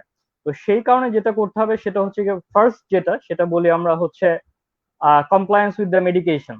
মানে ওনাকে যে মেডিকেশনস গুলো দেওয়া হয়েছে, স্পেশালি অ্যান্টিপ্লেটলেট ড্রাগ যেগুলো দেওয়া হয়েছে, অ্যাসপিরিন, ক্লপিরগ্রেল, এই জাতীয় যে ড্রাগ গুলো দেওয়া হয়েছে, এবং অন্যান্য প্রয়োজনীয় যে ওষুধপত্র দেওয়া হয়েছে চর্বি কমানোর জন্য, লাইক স্ট্যাটিন বা অন্যান্য যেসব ওষুধপত্র দেওয়া হয়েছে, সেই ওষুধগুলো ওনাকে ঠিক মতো খেতে হবে।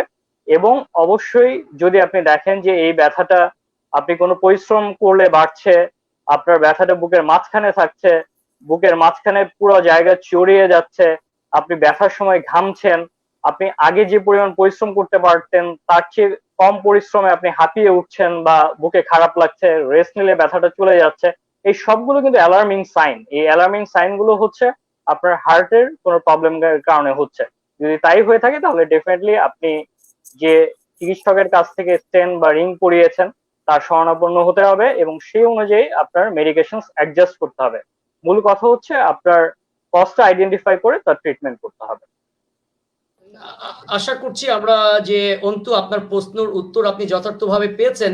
তবে আরো একটি প্রশ্ন কিন্তু করেছে বশিরুল ইসলাম, গণসংযোগ কর্মকর্তা শেরেবাংলা কৃষি বিশ্ববিদ্যালয়ের, যিনি দায়িত্ব রয়েছেন মূল দায়িত্বে। যুবকদের মধ্যে হৃদরোগের সংক্রান্ত সমস্যা আধিক্যের কারণ কি?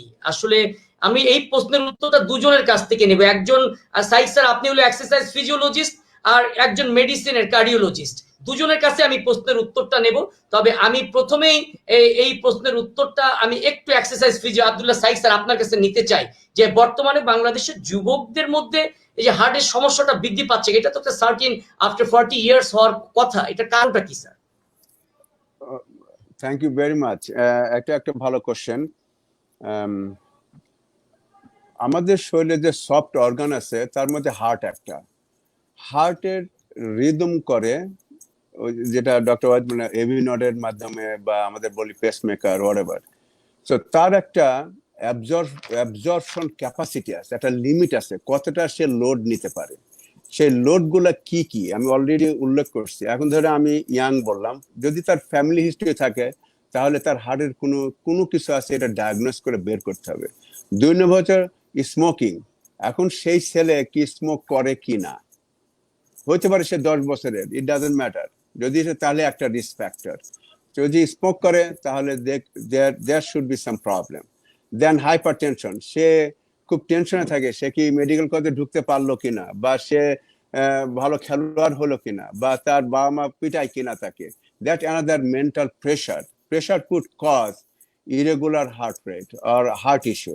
দেন সে খায়, সে কি অনেক খায়, সে কি ধরনের খায়, এই all this factors combinedly to get any heart issue. এটা ইয়াং হোক বয়স হোক, ইট ডাজন্ট ম্যাটার। ওরা বোঝে না, অসুখ বোঝে না যে সে ইয়াং বা সে ধনী বা সে গরিব। অর্থাৎ যে লিমিট আছে হার্টের অ্যাবজর্ব করা, সেই লিমিটের বাইরে চলে গেলে বা কম হলে তখন হার্টের ইমব্যালেন্স তৈরি হয়। সেটি হচ্ছে cardiovascular disease. On that part my suggestion, যে প্রশ্নটা করছেন ওনাকে আমি সাজেস্ট করব to go to the doctor, find out, explain him everything, what you feel, what is the symptoms, and doctor will determine what test you need to do. Based on the test, he will explain what you have to do that.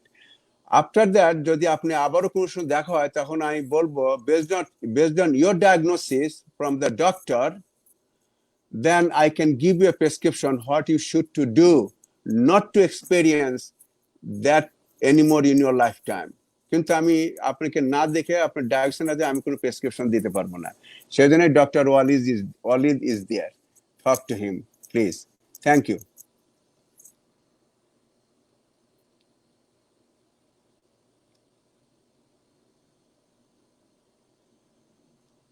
Sir আসলে এত চমৎকার ভাবে explain করেছেন, মানে আমার খুব বেশি কিছু বলার নেই। কারণ স্যার শুরুতেই কিন্তু আপনাদের সবাইকে বলেছেন যে 7টা রিস্ক ফ্যাক্টরের কথা বলেছেন, এবং স্যার বলেছেন যে কাগজ কলম নিয়ে লিখে রাখার কথা। তো ফার্স্ট যে রিস্ক ফ্যাক্টরটা ছিল সেটা হচ্ছে এইজ বা বয়স। সেই বয়স ছাড়া বাকি সব রিস্ক ফ্যাক্টরই কিন্তু যুবকদের ভেতর থাকতে পারে। তার ডায়াবেটিস থাকতে পারে, তার হাইপারটেনশন থাকতে পারে, তার প্রেসার প্রবলেম থাকতে পারে, তার ডিসলিপিডিমিয়া থাকতে পারে, তার ফিজিক্যাল ইনঅ্যাক্টিভিটি থাকতে পারে, যেটা আমাদের মানে এখনকার কমন ট্রেন্ড। আমরা আসলে মাঠে যাই না বা ফিজিক্যাল এক্সারসাইজ একদমই করি না। তারপর আমাদের ফুড হ্যাবিট, এটা মানে খুবই এসেনশিয়াল। দেখা যাচ্ছে যে স্মোকিং করছেন ইয়াং এজে যেটা হয়, এবং মোস্ট ইম্পর্টেন্ট যেটা সেটা হচ্ছে আমরা এটা অন্যান্য রিসার্চের মাধ্যমে পেয়েছি যে সাউথ ইস্ট এশিয়ান পপুলেশন আর মোর ভালনারেবল টু কার্ডিওভাস্কুলার ডিজিজ। মানে হচ্ছে কি আমাদের, জি স্যার, মানে আমাদের সাউথ এশিয়ান পপুলেশন যারা আছে বা বাংলাদেশ, ইন্ডিয়া, পাকিস্তান, এদের এভারেজ এইজ যেটা বা গড় বয়স কার্ডিওভাস্কুলার ডিজিজে এফেক্ট হওয়ার কিন্তু অনেক কম। যেটা উন্নত বিশ্বের 60 থেকে 70, এটা আমাদের দেখা যাচ্ছে 45 থেকে 50। এটার মেইন কারণ যেটা স্যার কিন্তু সেটাও বলেছেন যে জেনেটিক ফ্যাক্টর কিন্তু অনেক অনেক অনেক বেশি ইম্পর্টেন্ট একটা ইস্যু বা ইম্পর্টেন্ট একটা ব্যাপার। তো মেইনলি যেটা ফলো করতে হবে স্যার, যে 7টা রিস্ক ফ্যাক্টরের কথা বলেছেন, এই 7টা রিস্ক ফ্যাক্টর থরো ইভালুয়েশন করতে হবে, এবং এগুলো সবগুলো লাইক জেনেটিক ফ্যাক্টর ছাড়া সবকিছু কিন্তু মডিফায়েবল, মানে আপনার নিজের হাতে আছে। আপনি যদি চান তাহলে আপনি ডায়াবেটিস কন্ট্রোল করতে পারবেন definitely Yes. With the help of the doctor. আপনি Thank you. হাইপারটেনশন কন্ট্রোল করতে পারবেন। Yes. আপনি ডিসলিপিডিমিয়া যেটা বা লিপিডের প্রবলেম সেটা Right. আপনি কন্ট্রোল করতে পারবেন। Yes. আপনি চাইলে স্ট্রং মোটিভেশনাল ফোর্স থাকলে আপনি ডেফিনেটলি স্মোকিং কুইট করতে পারবেন Yes. এবং অন্যান্য যা আছে সবকিছুই করতে পারবেন। Physical Yes. ইনঅ্যাক্টিভিটি আছে, আপনি যদি অ্যাক্টিভিটি বাড়ান ফিজিক্যাল অ্যাক্টিভিটি Yes. সেক্ষেত্রেও আপনি হেল্পফুল হতে পারবেন। এই যে আমার মনে হয় এটা Absolutely. Well explained. আর Thank you. যুবকদের বেশি হওয়ার মেইন কজ হচ্ছে এটাই। এক নম্বর যদি চিন্তা ভাবনা করেন জেনেটিক প্রিডিসপোজিশন, যেটা আমি বললাম যে আমাদের সাউথ ইস্ট এশিয়ার পপুলেশন যারা আছে তারা মোর ভালনারেবল, এটা স্টাডিতেও প্রুভেন। আর দুই নাম্বার কথা যেটা ইনঅ্যাক্টিভিটি, ফিজিক্যাল ইনঅ্যাক্টিভিটি। তিন নাম্বার হচ্ছে যেটা সেটা হচ্ছে স্মোকিং এন্ড ফুড হ্যাবিট। আমরা এখন তো ফাস্ট ফুড বলতে অজ্ঞান, সিঙ্গারা সমুচা বলতে অজ্ঞান, এর চেয়ে খারাপ আর কিছু নাই। মানে ট্রান্স ফ্যাট যেটা, That's true. মানে That's এর true. থেকে খারাপ কিছু নাই। এই কারণেই কিন্তু আমরা দেখছি ইভেন চাইল্ডহুড ওবেসিটি, যদি আপনি চিন্তা Yes. করেন যে বাচ্চারা Yes. যে পরিমাণ ওবেস, আমাদের বাচ্চারা, আমরা কিন্তু এত ওবেস ছিলাম না। No. তো সবকিছুর কথা চিন্তা ভাবনা করেই আমার মনে হয় যে স্যার যে 7টা রিস্ক ফ্যাক্টরের কথা বলেছেন এগুলো যদি চিন্তা ভাবনা করি বা এগুলো যদি আমরা ম্যানেজ করি with the help of the doctors, Yes. Probably আমরা আমাদের ইয়াং জেনারেশন যারা আছে তাদের কার্ডিওভাস্কুলার ডিজিজের ফ্যাটালিটি থেকে ডেফিনেটলি প্রিভেন্ট করতে পারবো। আর এটা একবার হয়ে গেলে ইট ইজ লাইফ লং মানে মিজারেবল Yes. কন্ডিশন একটা ক্রিয়েট হবে। So it's better to prevent then Yes. To cure definitely. Thank you. Thank you. Thank you, Doc. Thank you Abdullah Saik এবং ডক্টর ওয়ালিদুর রহমান। আমার মনে হয় যে বশিরুল ইসলাম আপনি আপনার উত্তর পেয়ে গিয়েছেন। অনেক কোশ্চেন আমাদের কাছে এসে অলরেডি জমা পড়ে গেছে। আমি একটু জানতে চাই, একজন পেশেন্ট জানতে চেয়েছে ডক্টর ওয়ালিদুর রহমানের কাছে, আমার একটা কোশ্চেন, ইকোস্প্রিন 75 ট্যাবলেট কন্টিনিউ খাওয়া যাবে কি না? জগলুল ইসলাম খান কোশ্চেন করছে, ইকোস্প্রিন 75 ট্যাবলেট কন্টিনিউ খাওয়া যাবে কিনা? আচ্ছা, এটা মেইন অ্যান্সারটা হচ্ছে যে ইকোস্প্রিন ট্যাবলেটটা কেন দেওয়া হয়েছিল সেটা যদি উনি হাইলাইট করতেন তাহলে এটা প্রবলি বেটার হতো। আমি ধরে নিচ্ছি যে ওনার ডায়াবেটিস আছে, উনি বলেছেন যে ওনার ডায়াবেটিস আছে। যদি এটা প্রিভেনশনের জন্য দেওয়া হয়ে থাকে, লাইক হার্ট ডিজিজ যাতে না হয় সেই কারণে যদি আমরা যেটা দিই যে বেবি অ্যাসপিরিন 75 মিলিগ্রাম যেটা দিয়ে থাকি, তো সেটা যদি দেওয়া হয়ে থাকে যে এটা উনি কন্টিনিউ করতে পারবেন। তবে ইকোস্প্রিনের ব্যাপারে রিসেন্ট ট্রায়াল ডাটা যেগুলো সেগুলো আসলে মোরলেস ব্যালেন্সড, মানে ইকোস্প্রিনে যে খুব বেশি বেনিফিট আছে সেরকম না যদি প্রুভেন কার্ডিওভাস্কুলার রিস্ক না থাকে। প্রাইমারি প্রিভেনশন যেটা বলি যে আমরা রোগ হওয়ার আগে প্রিভেন্ট করার জন্য আসলে ইকোস্প্রিনের রোল কম, বাট প্রোভাইডেড ইকোস্প্রিনটা কেন দেওয়া হয়েছিল, যদি এখন এমন হয়ে থাকে যে ওনার হার্ট ডিজিজ আছে, ওনার ডায়াবেটিসের রিস্ক ফ্যাক্টর প্রিভেনশনের কারণে দেওয়া হয়েছে, অথবা ওনার বাইপাস করা ছিল সেই কারণে ইকোস্প্রিন দেওয়া হয়েছে, অথবা তার রক্তনালীর কোনো সমস্যা আছে সেই কারণে অ্যাসপিরিন দেওয়া হয়েছে, অথবা তার একটা স্ট্রোকের হিস্ট্রি ছিল, ব্রেন স্ট্রোক, সেই কারণে অ্যাসপিরিন দেওয়া হয়েছে, অথবা তার হৃদস্পন্দন অনিয়মিত ছিল বা হার্টবিট ইরেগুলার ছিল সেই কারণে দেওয়া হয়েছে। তো সবকিছু কনসিডারেশন না করে এটা স্টপ করা কথাটা বলাটা ঠিক হবে না। এটা ডেফিনেটলি যিনি দিয়েছেন তার সাথে কন্টিনিউ করাটা বেটার হবে। অথবা আরেকটা কাজ করা যেতে পারে, সেটা হচ্ছে কোন পার্সপেক্টিভে দেওয়া হয়েছে সেটা একটু সেটা বিবেচনায় আনতে হবে ইকোস্প্রিন কন্টিনিউ করার ক্ষেত্রে। তবে Ecosprin itself is a safe drug. Definitely it's a comparatively safe drug. No drug is safe, but it's comparatively a safe drug. যদি এটা ওনার যদি এটা ওনার হৃদরোগ প্রিভেনশনের জন্য দেওয়া হয়ে থাকে, বা আমি যে কারণগুলো বললাম যে স্ট্রোকের কারণে বা আগে ওনার হার্ট অ্যাটাক করেছিল সেই কারণে দেওয়া হয়েছে, তাহলে ডেফিনেটলি এটা কন্টিনিউ করাটাই বুদ্ধিমানের কাজ হবে। আরেকটি প্রশ্ন আমাদের সামনে, ডক্টর ওয়ালিদের কাছে প্রশ্ন যে কোভিড-19 কে প্রতিহত করতে হার্টকে কিভাবে সতেজ রাখবো? এখানে আমার একটু জানা দরকার বা জানার খুব ইচ্ছা আপনার কাছ থেকে ডক্টর ওয়ালিদ। এই যে ভাস্কুলার ডক্টর যারা আছেন ওনারা কিন্তু বলছেন যে আগে জানতাম যে কোভিড-19 শুধু লাংকেরই ক্ষতি করে থাকে এবং সেই কারণে আমাদেরকে অক্সিজেন এবং যেখানে কার্বন ডাই অক্সাইড ট্রান্সপোর্টেশন হয় সেই জায়গাটা প্রবলেম হয়ে মানুষ শ্বাসকষ্টে মারা যাচ্ছে। কিন্তু উনি বলছেন যে ক্লডিং হয়ে যাচ্ছে। তা ব্লাড ক্লডিং যদি হয়ে যায় এটা তো হার্টের উপরে একটা ইম্প্যাক্ট আনবে, এটা খুব স্বাভাবিক কথা। যে এই আপনার কাছে যে প্রশ্নটা কোভিড-19 কে প্রতিহত করতে হার্টকে কিভাবে সতেজ রাখবো, আর সাথে আমার কোশ্চেন কোভিড-19 কে হার্টেও কোনো প্রভাব ফেলছে কিনা? কোশ্চেনটা খুবই রিলেভেন্ট আসলে। সত্যি অর্থে যদি আপনি মর্টালিটি ডাটাগুলো দেখেন তাহলে আপনি খেয়াল করবেন যে কোভিড-19 সাধারণ মানুষের চেয়ে যাদের ডায়াবেটিস আছে, যাদের প্রেশার আছে, বা যাদের হার্টের অসুখ আছে তাদের কিন্তু মর্টালিটি বা মারা যাওয়ার সম্ভাবনা বা রোগের কারণে খারাপ হয়ে যাওয়ার সম্ভাবনা অনেক বেশি থাকে। তো এই কারণে যে কাজটা করতে হবে সেটা হচ্ছে গিয়ে যে কাজগুলো বললাম, again risk factor modification, diabetes কন্ট্রোলে রাখতে হবে, প্রেশার যদি থেকে থাকে প্রেশার কন্ট্রোলে রাখতে হবে, যদি কারো স্টেন্টিং করা থাকে বা হার্টের কোনো অসুবিধা থাকে ডাক্তারের পরামর্শ অনুযায়ী সেরকম ওষুধ কন্টিনিউ করতে হবে এবং এগুলো ডেফিনেটলি বন্ধ করা যাবে না। এবং যদি আপনার এই রিস্ক ফ্যাক্টর গুলো থেকে থাকে ডায়াবেটিস, প্রেশার অথবা হার্টের কোনো অসুখ, দয়া করে বাসায় থাকুন, বাইরে যাবেন না। বাইরে যাবেন না, কারণ এটা সবচেয়ে ইম্পর্টেন্ট যে আপনি যদি বাসায় না থাকেন, এটা আপনি যদি বাইরে যান there is every chance of getting infected, আর আপনি যদি ইনফেক্টেড হয়ে যান তাহলে আপনার খারাপ হয়ে যাওয়ার যে সম্ভাবনা বললাম সেটা অনেক বেশি থাকে। আর সেকেন্ড কোশ্চেন হচ্ছে গিয়ে এটা হার্টে ইনভলভ করে কিনা। Definitely Covid is a multi system disorder. Like multi system মানে হচ্ছে এটা এমন কোনো সিস্টেম নাই এটাতে এফেক্ট করতে পারে না। ইনিশিয়ালি একটা ধারণা ছিল, স্বাভাবিক, সবারই ধারণা ছিল যে এটা হয়তো শুধুমাত্র ফুসফুসে এফেক্ট করে।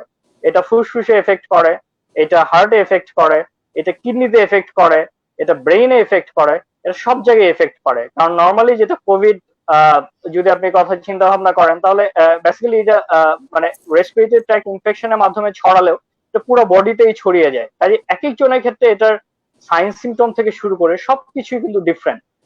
সো কোভিড এমন কোথাও নাই এফেক্ট করতে পারে না। মানে এমন অনেক পেশেন্ট আমরা পাই যে দেখা গেল কোভিড লাইক সিমটম অন্য কিছু নাই, শুধুমাত্র 20 থেকে 25 বছরের রোগী হার্ট অ্যাটাক নিয়ে চলে এসছে, বাসা নারায়ণগঞ্জ, বাসা কেরানীগঞ্জ, এরকম প্রচুর পেশেন্ট দেখা যাচ্ছে যে এন্ডেমিক এরিয়াতে এরকম। মানে আবার অনেক ক্ষেত্রে দেখা যাচ্ছে যে পেশেন্টের কিডনির প্রবলেম নিয়ে পেশেন্ট প্রেজেন্ট করছে, অনেক ক্ষেত্রে পেশেন্ট স্ট্রোক নিয়ে প্রেজেন্ট করছে। কাজে এটা অনেক চেহারা থাকতে পারে, যার সবচেয়ে কমন চেহারা ডেফিনেটলি যে ফুসফুসে সংক্রমণ বলেন বা যাই বলেন, এবং সেই কারণে শ্বাসকষ্ট হওয়া বা অন্যান্য সবকিছু। কিন্তু এটা এফেক্ট করতে পারে সব জায়গায়, শরীরের সব অর্গানে। সালাউদ্দিন, আমি ডক্টর ওয়ালিদের সঙ্গে একটু অ্যাড করতে চাই একটা point. Sure sure sir. Okay, আমি যেহেতু এক্সারসাইজ ফিজিওলজিস্ট, তো এক্সারসাইজ কি করে? ইমিউনিটিকে বিল্ড আপ করে। যদি কোনো পেশেন্ট, কোনো লোক তার ইমিউনোসাপ্রেসিভ ডিজিজ থাকে, হোয়াট ইজ ইমিউনোসাপ্রেসিভ? যে কথা বললেন যে হার্টের ডিজিজ, হার্টে তার ইমিউনিটি অলরেডি ফাইট করতেছে to get back normal his heart rhythm. Same other symptom Dr. Walid explained very well. That called immunosuppressive. Top of that, যদি কোভিড থাকে সেটাও একটা বুঝার উপর আর একটা বুঝা। সে যে কোনো ডিজিজ যদি থেকে থাকে তারপরে কোভিড আসলে that deplete faster than a regular people. Their people, they don't have any immunosuppressive disease like lung issue, diabetics, like heart disease, kidney disease, এসব না থাকলে, এসব ইয়াং ছেলেদের থাকে না বা মেয়েদের থাকে না, বিকজ তাদের এই ইস্যু নাই। সেদিন ওদের সার্ভাইভাল রেটটা higher because their immunity can fight back faster than the people have immunosuppressive disease. That the point I am adding. Thank you sir. আপনার কাছে একটা কোশ্চেন নিয়ে আসবো। আমাদের জাতীয় দলের অ্যাসিস্ট্যান্ট কোচ ছিলেন, আমরা যে সাব চ্যাম্পিয়ন হয়েছিলাম সেখানকার তিনি হেড কোচ ছিলেন সৈয়দ গোলাম জিলানী। একটা প্রশ্ন রেখেছেন আপনার কাছে যে হার্ট রোগ থেকে মুক্তির জন্য আমাদের দেশের মানুষদের কি কি খাদ্যাভ্যাস জরুরি পরিবর্তনের প্রয়োজন বলে মনে করেন, এবং এই খাদ্যাভ্যাসের কারণে অনেক কিছু আপনি যে ফ্যাক্টর গুলো বলেছেন তার মধ্যে একটি ফ্যাক্টর এই খাদ্যাভ্যাস, এটা কি কতটুকু জরুরি এবং কিভাবে করলে আমাদের জন্য ভালো হয় স্যার, যদি একটু ব্যাখ্যা দিতেন sir. Yes. Hi Jilani, how are you? I hope you are listening me. I missed you. Long days I didn't see you. Anyway, thank you very much for this question. Okay. আমরা বলছি দুটো factor এখানে, একটা হলো cholesterol, একটা হচ্ছে diabetics. এটা বিভিন্ন কারণ হতে পারে, তার মধ্যে একটা কারণ হচ্ছে ফুড, কি ধরনের ফুড খাচ্ছি। ডক্টর ওয়ালিদ অলরেডি এক্সপ্লেন করছেন যে আমরা ফাস্ট ফুড খাচ্ছি। ফাস্ট ফুডটা কি বুঝতে হবে, এটা কুইক ফিক্স। কোনো কিছু অ্যাচিভ করতে হলে কুইক ফিক্সে কোনোদিন অ্যাচিভ করা যায় না। তার মানে আমরা সময় নেই, আমাদের ব্যস্ত আমরা, এর জন্য আমরা ফাস্ট ফুড খাচ্ছি। ফাস্ট ফুডে কি আছে? All Greece, and grease could cause very disturbing health issue, very disturbing health issue. So এখন আমরা কি খাবো একটু বলি। আমি যদিও নিউট্রিশনিস্ট না, বাট এটার ব্যাপারে নিউট্রিশনিস্টটা বেশি এক্সপ্লেন করতে পারে nicely. That's the another different field you need to discuss. তার মধ্যে জেনারেলাইজ আইডিয়া যেটা আমি দেই সেটা হচ্ছে ফুডের 3টা ক্যাটাগরি আছে, একটা হলো কার্বোহাইড্রেট, একটা হচ্ছে ফ্যাট, আর একটা হচ্ছে প্রোটিন। বুঝতে হবে কার্বোহাইড্রেটটা কি। তাহলে কার্বোহাইড্রেট দুই ধরনের, একটা কমপ্লেক্স কার্বোহাইড্রেট, একটা সিম্পল কার্বোহাইড্রেট। তা কার্বোহাইড্রেট এটা আমাদের এনার্জি সোর্স, এটা কনভার্ট হয় আমাদের শরীরে, কনভার্ট হয়ে এটা ফ্যাট তৈরি করে। সেই ফ্যাট থেকে আমরা যে অক্সিজেন নেই, অক্সিজেন থেকে ওটা কেমিস্ট্রি রিয়াকশন করে এনার্জি তৈরি হয়। তো আমাদের খাদ্য হচ্ছে আমাদের এনার্জি। এখন যদি টু মাচ হয়ে যায় তাহলে সেক্ষেত্রে ওটা ফ্যাট আকারে জমা হয়, that could cause heart related issue or diabetes or high cholesterol. তো প্রশ্নটা আবারও আমি একটু শুনতে চাই, তাহলে আরো স্পেসিফিক করে আমি উত্তর দিতে পারবো। প্লিজ সালাউদ্দিন। আমি শুনছি না। যে ওনার জিলানি ভাই যে প্রশ্নটি আপনার কাছে করেছে যে হার্ট রোগ থেকে মুক্তির জন্য আমাদের দেশের মানুষদের কি কি খাদ্যাভ্যাস জরুরি পরিবর্তনের প্রয়োজন বলে মনে করছেন। আমার মনে হয় স্যার স্ক্রিন, ওকে স্যার আপনাকে আমি দেখছি না। ঠিক আছে, আমি আমি কথা বলতে পারতেছি। আমি স্যার বলেন। হ্যাঁ, আমি শুনছো? শুনছি স্যার, বাট দেখছি না আপনাকে। ওকে, আমি বলি তারপরে আমি ওটা রিপিট করবো। ঠিক আছে, আমি পরে রিপিট করবো। ওকে, সেটা হচ্ছে যে কি ধরনের খাদ্য। খাদ্য 3টা কথা বলছি আমি, কার্বোহাইড্রেট, ফ্যাট অ্যান্ড প্রোটিন। এটা আমার সাজেশন হচ্ছে better to talk to a nutritionist, they can explain you in details, এবং সেই অনুযায়ী গাইডলাইন ফলো করতে হবে। তবে একটা জিনিস বলবো, as you are smart man Jilani, তুমি কি খাচ্ছ তুমি জানো। এখন আমরা বাজারে অনেক শাকসবজি খাই যা হরমোন দিয়ে তৈরি হয়, আমরা বাজারের অনেক মাংস খাই যা হরমোন দিয়ে গ্রো আপ করে। এগুলো তোমাকে সর্ট আউট করতে হবে, এগুলো নিউট্রিশনিস্ট বলবে না। তুমি ইউজ করতে হবে তোমার মেধাকে, যে আমি কি খাচ্ছি। আমি রাইস কি শুধু রাইসই খাচ্ছি, রাইস কেন খাবো আমি। অর্থাৎ তোমার নিউট্রিশন যে মেইন পয়েন্ট সেটা হচ্ছে ব্যালেন্স করতে হবে। Imbalance food not good. You have to have a balanced food, and 5 times a day, that's our suggestion, not 3 times a day and eat up to the neck. No, so little bit food 5 times a day, that's the appropriate way to consume the food work as a fuel. You have to have the right fuel in your system that help you keep you fit and healthy. That's my suggestion. Again, talk to the nutritionist, they will help you inshallah. Thank you. Thank you sir, আপনাকে আপনার একটু সুন্দর উত্তর দিয়েছেন। জিরানি ভাই আপনাকে নিশ্চয়ই উনি উত্তর দিয়েছেন, ওটার থেকে তো নিবেনই। 5 বেলা খাবার খেতে হবে, ব্যালেন্স ডায়েট খেতে হবে। আপনাকে শুধু ভাত বেশি খেলেন বা শুধু প্রোটিন খেলেন সে বা শুধু ফ্যাট খেলেন সেটি নয়, সমগ্র যেগুলো জিনিস আমাদের প্রয়োজন সেগুলোকে আপনি কোনটা কতটুকু প্রয়োজন এটা একজন যদি আপনার নিউট্রিশনের কাছ থেকে আরেকটু জেনে নেন সেটার জন্য আরো ভালো হয়। আমি একটু ডক্টর ওয়ালিদ আপনার কাছে একটু যেতে চাই। একটা ইম্পর্টেন্ট কোশ্চেন আপনার কাছে করেছে যে আমরা অনেক সময় দেখি যে হার্টের এফিসিয়েন্সি কমে যাচ্ছে এবং হার্ট অ্যাটাকটা বাংলাদেশে বাড়ছে। কি কারণে বাড়ছে অনেক কিছুই বলেছেন। এফিসিয়েন্সিটা এই যে কমে যাচ্ছে, মঞ্জুর হাসানের কোশ্চেন, এটা কেন কমে যায়? এবং আমরা জানি যে কার্যকারিতা কমে গেলে তখন হার্ট অ্যাটাক বিভিন্ন জিনিস হওয়ার সম্ভাবনা থাকে। প্রথম ব্যাপার হচ্ছে যেটা হার্টের এফিসিয়েন্সি বলতে আসলে উনি কি বুঝাতে চেয়েছেন, আই এম নট ক্লিয়ার আসলে। আর হার্ট যেটি ওই যে কার্যকারিতা, হার্টের যে একটা কার্যকরী ক্ষমতা থাকে সেটা অনেক সময় কমে যায়। আচ্ছা, মানে আমরা ধরে নিচ্ছি যে হার্টের সংকোচন প্রসারণ ক্ষমতা, তাই তো? রাইট। আচ্ছা, হার্টের সংকোচন প্রসারণ ক্ষমতা কমে যাওয়ার যে কারণগুলো আছে সেটা মেইনলি যদি আপনি চিন্তা করেন, 1 নাম্বার কজ হচ্ছে গিয়ে হার্ট ডিজিজ বা হার্ট অ্যাটাক যদি বলি আমরা, যেটাকে আমরা মেডিকেল টার্মে বলি মায়োকার্ডিয়াল ইনফার্কশন। সেটা হচ্ছে প্রথম বা 1 নাম্বার কারণ। 2 নাম্বার কারণ যদি আমরা চিন্তা করি তাহলে হচ্ছে ডিফারেন্ট টাইপের অ্যারিথমিয়া আছে বা হার্টবিট ইরেগুলার হওয়া, অনিয়মিত হৃদস্পন্দন যেটাকে বলা যেতে পারে, সেটা রেট বাড়তে পারে, সেটা রেট কমতে পারে, অন্যান্য অনেক কারণে হতে পারে।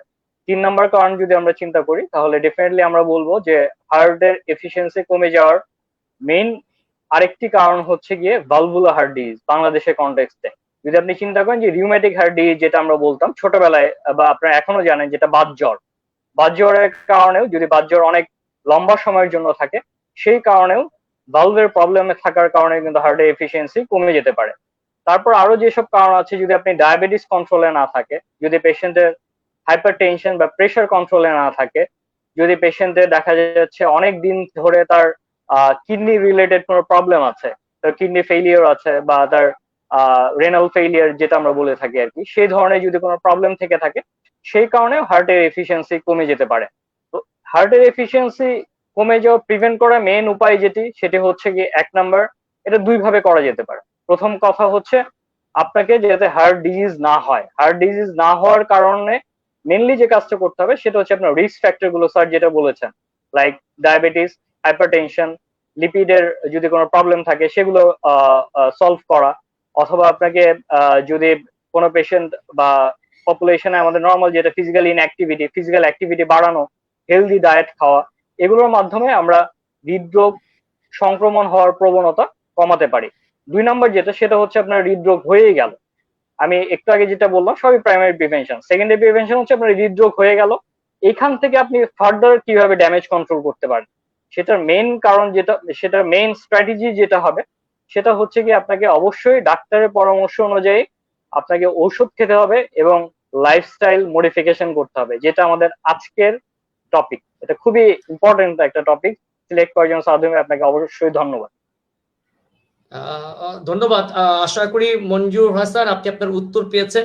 ওয়ালিদ, আরো কিছু প্রশ্ন তো আছেই, যে আমাদের রংপুর থেকে মশিউর রহমান মিলন একটু জানতে চাচ্ছিল সে, যে একটা হলো ক্লান্তি বোধ হয় এবং শরীর ঘেমে যায় একটু কাজ করলে, এইসব কি হার্টের কোনো সমস্যা? খুব ইয়াং ম্যান, কিন্তু বয়স বেশি না, বয়স 23-24 বছর বয়স ছেলেটি, সে জানতে চাচ্ছে এবং সবসময় প্রোগ্রামে আমাদের সাথে থাকে, যে একটু কাজ করলে সে ক্লান্তি বোধ করে এবং শরীর ঘেমে যায়, এটা কি হার্টের কোনো রোগের? যদিও প্রস্তুতি সাইক স্যারের কাছে করেছিল, উনি এখনো আমাদের সাথে যোগ হতে পারেননি, যদি আপনি একটু উত্তর দিতেন। আচ্ছা, ধন্যবাদ সুন্দর প্রশ্ন করার জন্য। আসলে পরিশ্রম করলে ঘেমে যায় বা দুর্বল লাগে, এটা অনেক কারণেই হতে পারে। সেটা হার্ট ডিজিজ একটা যেমন কারণ হতে পারে, সেটা ডায়াবেটিস আছে কিনা ওনার উনি প্রশ্নে সেটা উল্লেখ করেননি, সে কারণে হতে পারে। ওনার কোনো হরমোনে যদি প্রবলেম থাকে, লাইক হাইপোথাইরয়েডিজম যেটা আমরা বলি, থাইরয়েডের হরমোনের স্বল্পতার কারণে হতে পারে। ওনার যদি রক্ত স্বল্পতা থাকে সে কারণে ওনার দুর্বল লাগতে পারে। ওনার যদি ফুসফুসে কোনো প্রবলেম থাকে সেই কারণে দুর্বল লাগতে পারে। তো আমার মনে হয় সবচেয়ে বেটার যেটা হবে, ওনার নিকটস্থ যে ফিজিশিয়ান আছে, ডেফিনেটলি রেজিস্টার্ড ফিজিশিয়ান যারা আছেন, তাদের সাথে যদি উনি ডিটেলস ওনার প্রবলেম গুলো শেয়ার করেন, তাহলে আমার মনে হয় এটা বেটার হবে। আমার মনে হয় মশিউর রহমান মিলন আপনার যথার্থ উত্তর পেয়েছেন। আপনি ডক্টর ওয়ালিদের পরামর্শ অনুযায়ী আপনার লোকাল এলাকার যিনি ফিজিশিয়ান কার্ডিওলজিস্ট আছে ওনাকে একটু দেখান, উনি হয়তো টেস্ট করে আপনার অন্য কোনো কারণও হতে পারে, শুধু যে হার্টেরই কারণ সেটি নয়, আপনি হয়তো একটা ফিজিশিয়ানের কাছে গেলে উনি আপনাকে যথার্থ পরীক্ষা নিরীক্ষা করে যথার্থ উত্তরটি দিবে এবং সলিউশনটি দিবে বলে আমরা আশা করছি। আরো একটি প্রশ্ন ডক্টর ওয়ালিদ আপনার কাছে।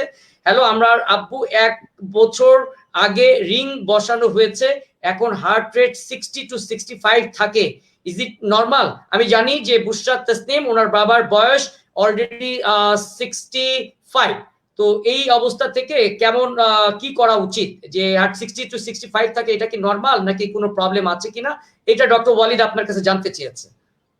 ইটস অ্যাবসলিউটলি নরমাল, এটা একদমই নরমাল, এটা নিয়ে দুশ্চিন্তা করার খুব বেশি কিছু নেই।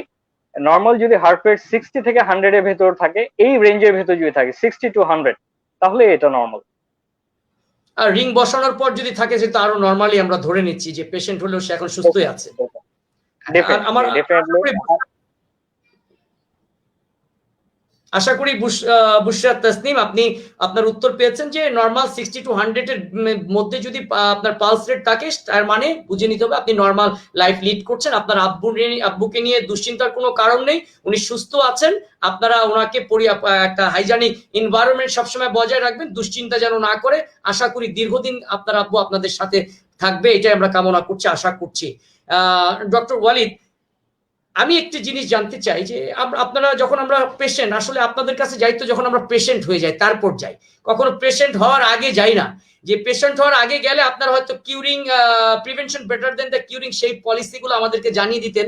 তা আমরা যাই আসলে একেবারে অসুস্থ হয়ে, চেস্ট পেন বাঁচছি না, হয়তো অ্যাটাক করে বসেছে বা হার্টের ব্লক হয়ে গিয়েছে, একটু পরে আজকে ভালো থাকে ওষুধ খেলে, কালকে ওষুধ না খেলে খারাপ থাকে, এইভাবে যায়। আমি একটু জানতে চাই, আপনারা যখন ডায়াগনোসিস করেন একজন হার্ট পেশেন্টের, এবং ডায়াগনোসিসের পর যখন আপনারা স্টেপ বাই স্টেপ গিয়ে বুঝেন যে এটি ব্লক আছে, এটি 4টি ব্লক আছে, 2টি স্টেন্ট পড়লে সারবে, এই ধরনের পরামর্শ দেওয়ার পরও দেখা যায় কি অনেক পেশেন্ট ওনারা আর স্টেন্টের দিকে যেতে চান না, ওনারা সরাসরি যেতে চান যে একেবারেই বাইপাস করে নেই। তো এই যে স্টেন্টের একটা অপরচুনিটি থাকার সাথে না করে বাইপাস করে ফেললো, নিয়ে সুস্থ হলো আপাতত, এতে কোনো লাভ আর ক্ষতিটা কি, বিষয়টা যদি একটু ক্লিয়ার করতেন। আচ্ছা, এটা এটা খুবই রিলেভেন্ট এবং সাইন্টিফিক একটা কোয়েশ্চেন ডেফিনেটলি।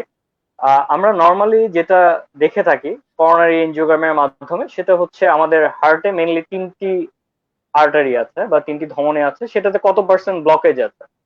তো আমরা ব্লকেজ তখনই সিগনিফিকেন্ট বলি যখন সেটা 70%-এর বেশি হয়। তো কোনো পেশেন্টের যদি ব্লক থেকে থাকে তাহলে তার নেক্সট যেটা হবে সেটা হচ্ছে কি, আমরা নর্মালি যদি 70%-এর বেশি ব্লক থেকে থাকে, আমরা ডেফিনেটলি তাকে আইদার রিং পরাতে বলি বা স্টেন্ট পরাতে বলি, অথবা বাইপাসের সাজেশন দিয়ে থাকি। তো সেক্ষেত্রে আমরা কিছু প্যারামিটার আমরা বেসিক্যালি যাচাই বাছাই করে থাকি। 1 নম্বর কথা হচ্ছে যে ওনার বা যে পেশেন্ট এনজিওগ্রাম করা হয়েছে তার কোথায় ব্লক আছে। 3টি আর্টারির মেইন একটা আর্টারি হচ্ছে এলএডি বলি আমরা, তো সেখানে কত পার্সেন্ট ব্লক আছে বা সেখানে কতটুকু ব্লক আছে। 2 নম্বর কথা হচ্ছে পেশেন্টের ডায়াবেটিস আছে কিনা। 3 নম্বর কথা হচ্ছে আমরা একটু আগে যেটা নিয়ে কথা বলছিলাম, হার্টের সংকোচন প্রসারণ ক্ষমতা অথবা ইজেকশন ফ্র্যাকশন বলি, সেটি কত পার্সেন্ট আছে। 4 নম্বর কথা হচ্ছে আমাদের প্রপোজ প্রসিডিওর যেটা, লাইক আমরা স্টেন্টিং করাবো অথবা বাইপাস করাবো, কোনটাতে ওনার সবকটি ব্লক সারানো সম্ভব। তো এই 4টা বা 5টা প্যারামিটারের উপর ডিপেন্ড করে আসলে আমরা রিং বা বাইপাসের অপশনটা দিয়ে থাকি। তো রিসেন্ট যেসব ট্রায়াল গুলো আছে সবগুলোতে দেখা গিয়েছে যে রিং বা বাইপাসের ক্ষেত্রে কোনটার সুপিরিয়রিটি একটার থেকে আরেকটার এরকম খুব বেশি ট্রায়াল বা যদি বলেন মর্টালিটি বেনিফিট বা বেঁচে থাকার সম্ভাবনা কোনটা বেশি, সেটা খুব বেশি ডিফারেন্স নাই। কিন্তু আমাদের ওই যে 4টা বা 5টা ফ্যাক্টরের কথা বললাম, সেই জিনিসগুলো আমাদের ডেফিনেটলি চিন্তা ভাবনা করতে হবে। আর হচ্ছে পেশেন্টের যদি কোনো পেশেন্টের যে এই ফ্যাক্টর গুলো চিন্তা ভাবনা করে যদি আমরা বলি যে তার রিং পারফেক্ট হবে বা স্টেন্ট বসানো পারফেক্ট হবে, তাহলে আমার মনে হয় যে ডাক্তারের ডিসিশন অনুযায়ী সে অনুসারে কমপ্লাই করাটাই বেটার। কারণ ডাক্তারের ডেফিনেটলি মানে সাধারণ জনগণ যারা বা পেশেন্ট যারা তাদের থেকে ভালো বুঝেন এবং তাদের ভালোই করতে চান। অবশ্যই আমি আপনার সাথে একেবারে একমত।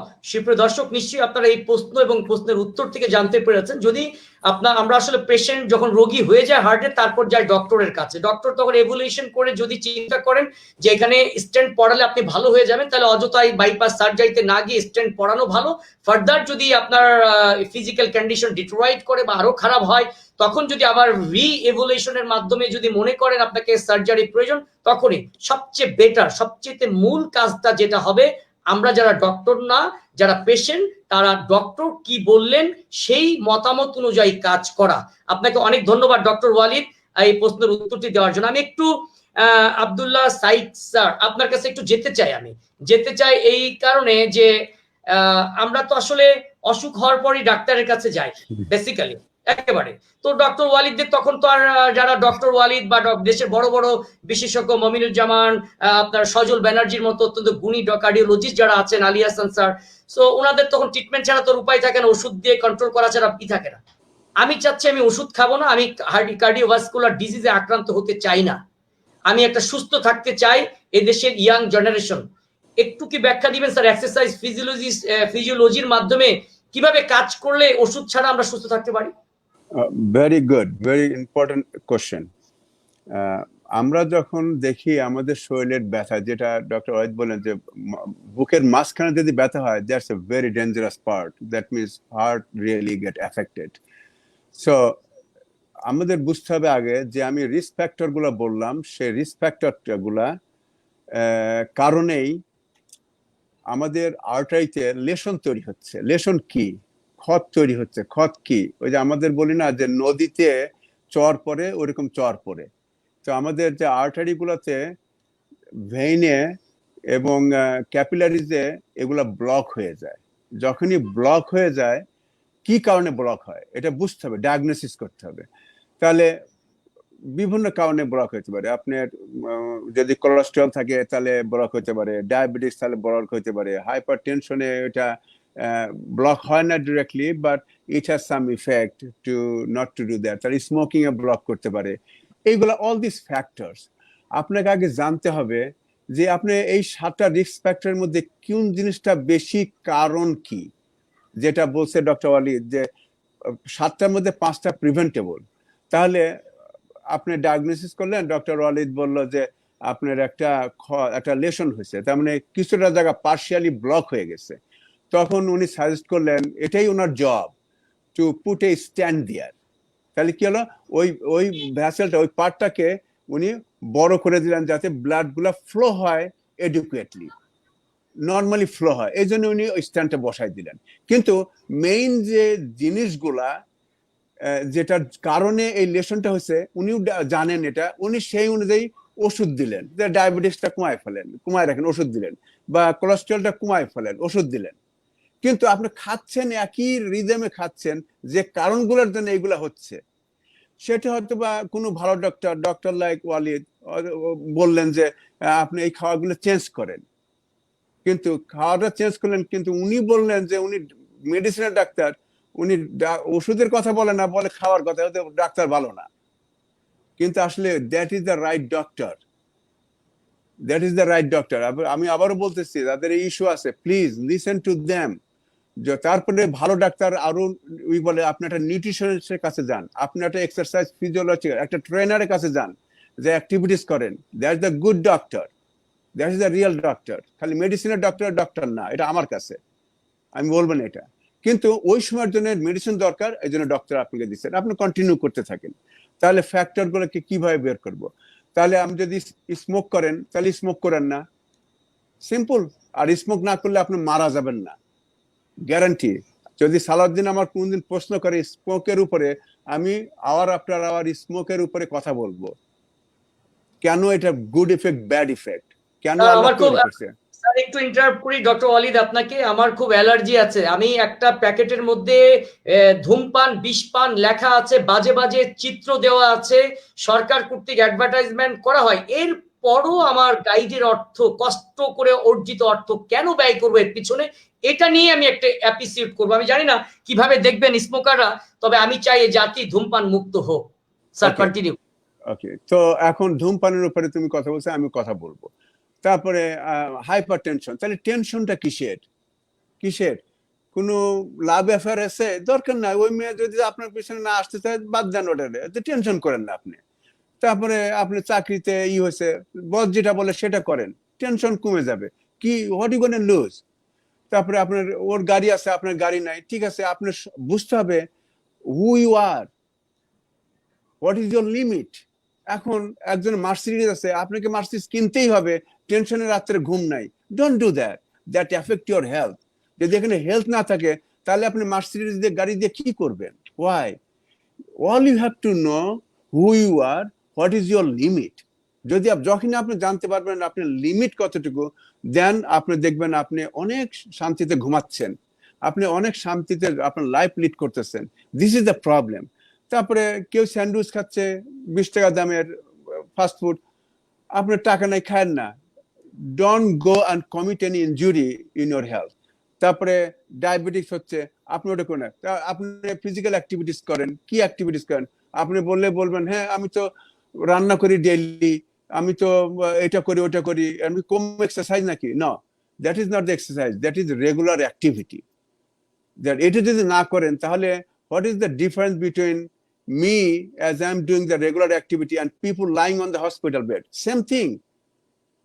কারণ হসপিটালে যারা থাকে, তারা কন্ডিশন যখন ভালো হয়ে যায়, তখন তারা হসপিটালে হাঁটে, চলাফেরা করে, পারলে একটু বাইরে যে একটু সিগারেট স্মোক করে আসে, এভরিথিং দে আর ডুইং। ঠিক আপনিও বাসায় তাই করতেছেন। এটা ফিজিক্যাল অ্যাক্টিভিটিস না, এটা হচ্ছে রেগুলার অ্যাক্টিভিটি। তো অল দিস থিং যদি আপনারা মিনিমাইজ করে নিয়ে আসেন, তাহলে প্রিভেন্টিভ, তাহলে আপনাকে ডাক্তারের কাছে যাওয়ার দরকার নেই। কিন্তু যাবেন, কেন যাবেন? আমি প্রথমেই বলছি শোর, যে এভরি 6 মান্থে একবার যে আপনি চেক করে আসবেন ডাক্তারের কাছে, যে আপনার কোনো ইস্যু তৈরি হচ্ছে। কারণ অ্যাজ উই গেট ওল্ড, আমাদের ইস্যু তৈরি হয়, এইভাবে আমরা মারা যাই, ইস্যু তো এইভাবে মারা যায়। সেই জন্য আমাদেরকে 6 মাসে না পারেন, বছরে একবার ডাক্তারের সাথে অ্যাপয়েন্টমেন্ট করবেন। এটাকে বলে এই দেশে ফিজিক্যাল টেস্ট, এটা ফিজিক্যাল বলে।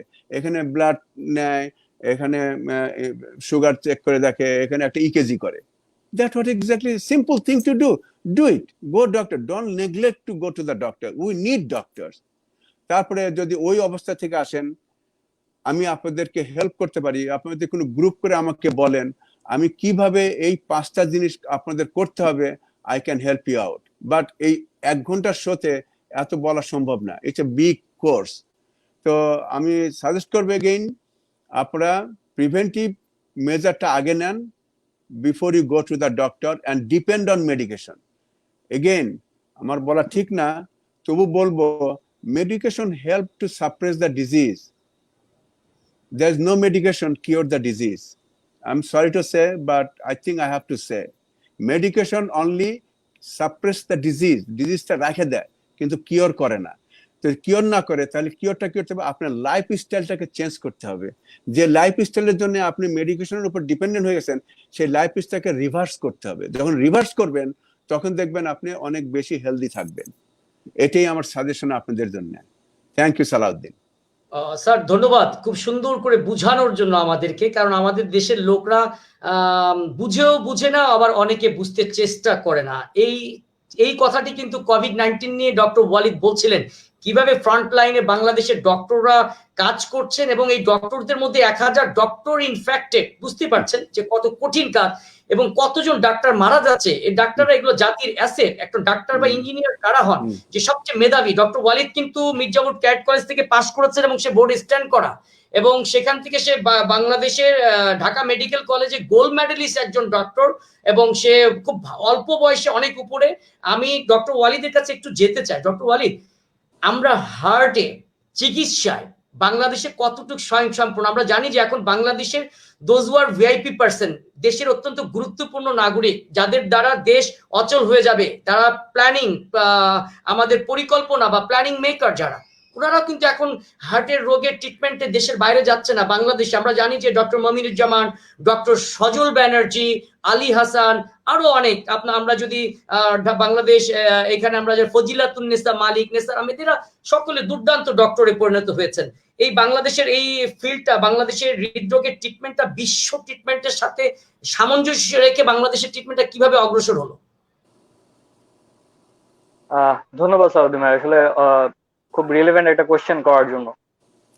এখন বাংলাদেশের যে অবস্থা হৃদরোগ চিকিৎসায় যদি আমরা বলি, তাহলে আমরা উন্নত বিশ্বের সাথে অলমোস্ট একই কাতারে আছি, অ্যাটলিস্ট ঢাকাতে।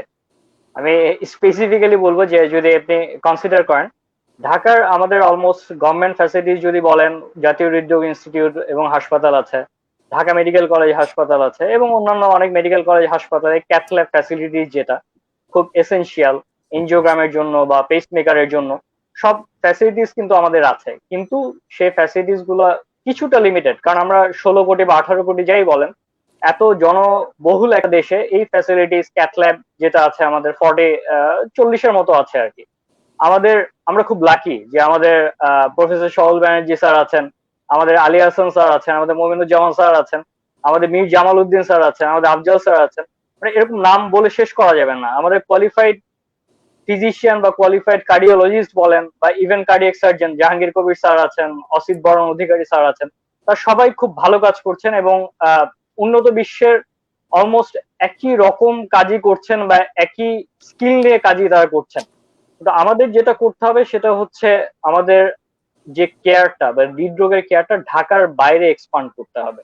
আর আপনি যদি দেখেন যে আসলে ফোকাস মানে জাস্ট কয়েকটা সেন্টারে কিন্তু হৃদরোগ হাসপাতাল বা বঙ্গবন্ধু শেখ মুজিব মেডিকেল কলেজ হাসপাতাল বা প্রাইভেট কিছু সেন্টারে সব ফ্যাসিলিটিস কিন্তু ঢাকাতে। ঢাকার বাইরে আসলে 2 বা 1টা সেন্টার আছে। যেমন যদি আপনি চিন্তা করেন খুলনাতে শেখ আবু নাসের আছে, বা প্রাইভেট লেভেলে কিছু অর্গানাইজেশন আছে, যেমন ফর্টিস আছে, কুমিল্লাতে আছে, চিটাগাং এ আছে, কিন্তু এগুলো খুব লিমিটেড। তো আমাদের এক্সপার্ট ফিজিশিয়ান আছেন, এক্সপার্ট টেকনোলজিস্টের কিছুটা ঘাটতি আছে, এবং সবচেয়ে বড় কথা যে 24 আওয়ার সার্ভিস যেটা, এটারও কিছুটা ঘাটতি আছে। তবে আদারওয়াইজ আমার মনে হয় যে আমাদের কন্ডিশন যেটা বা আমাদের ফ্যাসিলিটিস থেকে শুরু করে সবকিছু অলমোস্ট উন্নত বিশ্বের মতোই। আমি খুব খুশি হলাম আপনার কথা শুনে।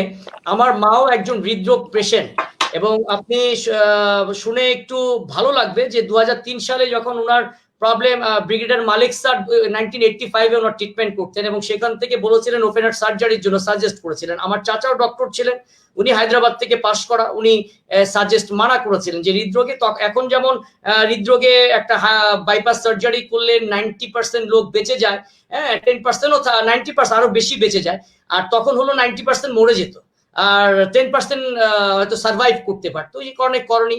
পরে আমি 2003 সালে নারায়ণ হৃদয়ালয় ডক্টর ডেভিসিটির হাসপাতালে গিয়ে ওনার বাল্বের প্রবলেম ট্রান্সফার বা বাল্ব একটা রিপ্লেস করতে হবে, আমি অপারেশন করালাম এবং তারপরে আমি বাংলাদেশে এসে এখন বাংলাদেশে কন্টিনিউ চেক আপ করি, কিছুদিন আগেও গিয়েছি। বাট একটি জিনিস আমার ভালো লেগেছে যে ডক্টর দেবী শেঠিকে কিন্তু আমাদের যখন বাংলাদেশ আওয়ামী লীগের সাধারণ সম্পাদক ওবায়দুল কাদের ভাইয়ের ট্রিটমেন্টের জন্য যখন বঙ্গবন্ধু মেডিকেল কলেজে ট্রিটমেন্ট করা হচ্ছিল এবং তারপরে দেবী শেঠিকে যখন চার্টার্ড বিমানে করে একদিন পরে উড়িয়ে নিয়ে আসা হলো এবং উনি বললেন বাংলাদেশের ডক্টররা যা যা করেছেন সব অলরাইট এবং perfect according to medical science, they did very nice everything. শুধুমাত্র লোকের সমাগমের কমানোর জন্য তাকে বাইরে যদি ট্রিটমেন্ট সিঙ্গাপুরে অপারেশন করা হয় তাহলে হয়তোবা সে নাসারা দেখা যাবে দর্শনার্থীর ভিড়ে তার অসুখটাকে রিমুভ করা সম্ভব হবে না।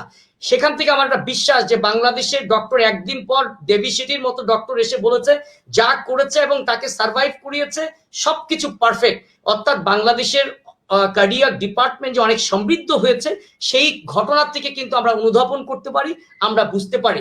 এবং আজকে একটা মূল্যবান সাবজেক্ট নিয়ে আমরা আপনাদের সঙ্গে কথা বললাম। সুপ্রিয় দর্শক, আপনারাও আমাদের সাথে যথেষ্ট আপনাদের কমেন্টস গুলো দিয়ে আমার মূলত অনুষ্ঠানটি শেষ পর্যায়ে চলে এসেছে, কারণ এই কমেন্টস গুলোর মাধ্যমে আমি কিন্তু চলে আসতে পেরেছি। অর্থাৎ এখান থেকে বোঝা যাচ্ছে যে আপনারা কত দৃঢ়ভাবে সম্পৃক্ত ছিলেন অনুষ্ঠানে আমাদের সঙ্গে। আপনাদের অনুষ্ঠানের সম্পৃক্ততায় অনুষ্ঠানের উৎসাহ অনুপ্রেরণা বা আমাদের জৌলস বাড়িয়ে দেয়। এবং আজকে subject the impact of lifestyle on heart disease, এবং এটা অত্যন্ত গুরুত্বপূর্ণ একটি জিনিস যে প্রতি বছর 17.9 মিলিয়ন মানুষ মারা যাচ্ছে হার্ট ডিজিজে, এবং আমাদের দেশে স্বল্প বয়সী যারা রয়েছেন ওনারাও কিন্তু ইনফেক্টেড হচ্ছেন, মারা যাচ্ছেন হার্ট ডিজিজ থেকে। সুতরাং এটি অত্যন্ত গুরুত্বপূর্ণ যে কিভাবে আমরা হার্ট ডিজিজ থেকে পরিত্রাণ পাবো।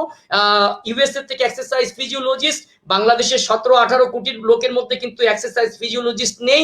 এর একটি কারণ রয়েছে, যদি বলতে বাধ্য হচ্ছে শিক্ষা ব্যবস্থার কিছু সিস্টেম ডেভেলপমেন্ট না করার কারণে। সুপ্রিয় দর্শক, যে আমরা জানি যে বাংলাদেশে প্রায় 1 লক্ষ প্রাইমারি এডুকেশন ইনস্টিটিউট বা বিদ্যালয় আছে, স্কুল আছে এবং বিশ্ববিদ্যালয়, কলেজ আছে, বিশ্ববিদ্যালয় আছে। প্রত্যেকটি জায়গায় ফিজিক্যাল এডুকেশনের শিক্ষক নিয়োগ দেওয়া হয়, যেই শিক্ষকগুলোকে আমরা প্রপারলি হ্যান্ডেল করতে পারি না, ব্যবহার করতে পারি না। কারণ বিশ্ববিদ্যালয়ে স্কুলে তারা শিক্ষক, স্কুলের পরিসীমা পার হয়ে যখন তারা বিশ্ববিদ্যালয় কলেজগুলো সেখানে উনি শিক্ষক, কিন্তু বিশ্ববিদ্যালয় পাবলিক বিশ্ববিদ্যালয়ে যখন ওনারা প্রবেশ করে তখন ডিরেক্টর হয়ে যান। যদি এই ফিজিক্যাল এডুকেশন টিচারদেরকে ডিরেক্টর না করে তাদের শিক্ষকতা লাইনেই তাদের পোস্টটির পদমর্যাদা দেওয়া হয়, পদ দেওয়া হয়, তাহলে তারা যদি শিক্ষক, যদি প্রকৃত শিক্ষক তখন তারা নিজেরা শিখবে অপরকে শেখার জন্য। এবং প্রত্যেকটি প্রাইমারি বিদ্যালয় থেকে একদম টপ লেভেলের পাবলিক বিশ্ববিদ্যালয় পর্যন্ত ফিজিক্যাল এডুকেশন ডিপার্টমেন্টের এই সাবজেক্টটিকে টেকনিক্যাল বিশ্ববিদ্যালয় হোক আর সাধারণ বিশ্ববিদ্যালয় সবখানে পার্মানেন্ট বা এটাকে একেবারে কারিকুলামে যদি নিয়ে আসা হয় তাহলে দেখবেন যে বাংলাদেশের মানুষ সুস্থ জীবনযাপন করবেন। এই কোভিড-19 বারবার বলা হচ্ছে যে আমাদেরকে ইমিউন সিস্টেম ডেভেলপের জন্য ফিজিক্যাল ফিটনেস বা ফিজিক্যাল কার্যক্রমের বিকল্প কোনো পথ খোলা নেই। ভালো খাদ্য খেতে হবে, সাথে ফিজিক্যালি অ্যাক্টিভিটিস গুলো করলে আমরা বিভিন্ন রোগ বালা মুসিবত থেকে পরিত্রাণ পেতে পারি। কিন্তু এই ফিজিক্যাল ফিটনেস কাজগুলো কারা করবেন? ফিজিক্যাল টিচাররা, স্কুল কলেজ। সেই শিক্ষাটি যদি স্কুল কলেজের এই শিক্ষকদেরকে যদি প্রকৃতপক্ষে শিক্ষকের মর্যাদায় রাখা যেত তাহলে এদের জ্ঞানের পরিধি, এদের জ্ঞানের পরিসীমার যে বিস্তার ঘটতো অন্যের মাধ্যমে, তাহলে কিন্তু বিভিন্ন সেক্টরের লোকরা আজকে সচেতন হতেন এবং নিজেই নিজেকে সজাগ রাখতে চেষ্টা করতে পারতেন। আমরা চাই অদূর ভবিষ্যতে বাংলাদেশ যেহেতু উন্নয়নশীল দেশ, উন্নত দেশে পদার্পণের জন্য সর্বোচ্চ চেষ্টা বর্তমান সরকারের মাননীয় প্রধানমন্ত্রীর নেতৃত্বে, জননেত্রী শেখ হাসিনার নেতৃত্বে হচ্ছে। আশা করি এডুকেশন ডিপার্টমেন্টের সিস্টেমে পরিবর্তন হবে, ফিজিক্যাল এডুকেশনের শিক্ষকরা তাদের মর্যাদা ফিরে পাবে এবং তাদেরকে রাষ্ট্র প্রপারলি ইউজ করবে বা ব্যবহার করবে, তাদের জ্ঞান দিয়ে অন্তত শারীরিকভাবে একটি সবল জাতি হিসেবে আমাদেরকে তৈরি করতে সক্ষম হবে। কারণ আজকে যারা শিশু, আগামী দিনের তারা যুবক, তারপরে তারা বাংলার ভবিষ্যৎ বা বাংলাদেশের কান্ডারি, এই কান্ডারিদেরকে ছোট কাল থেকেই যদি ভালো জিনিসগুলো তাদের ক্যারেক্টারের সাথে যদি আমরা পার্মানেন্ট করতে পারি, তাহলে সুখী সমৃদ্ধ উন্নত বিশ্বে পদার্পণের জন্য আমরা পদক্ষেপ গ্রহণ করতে পারবো।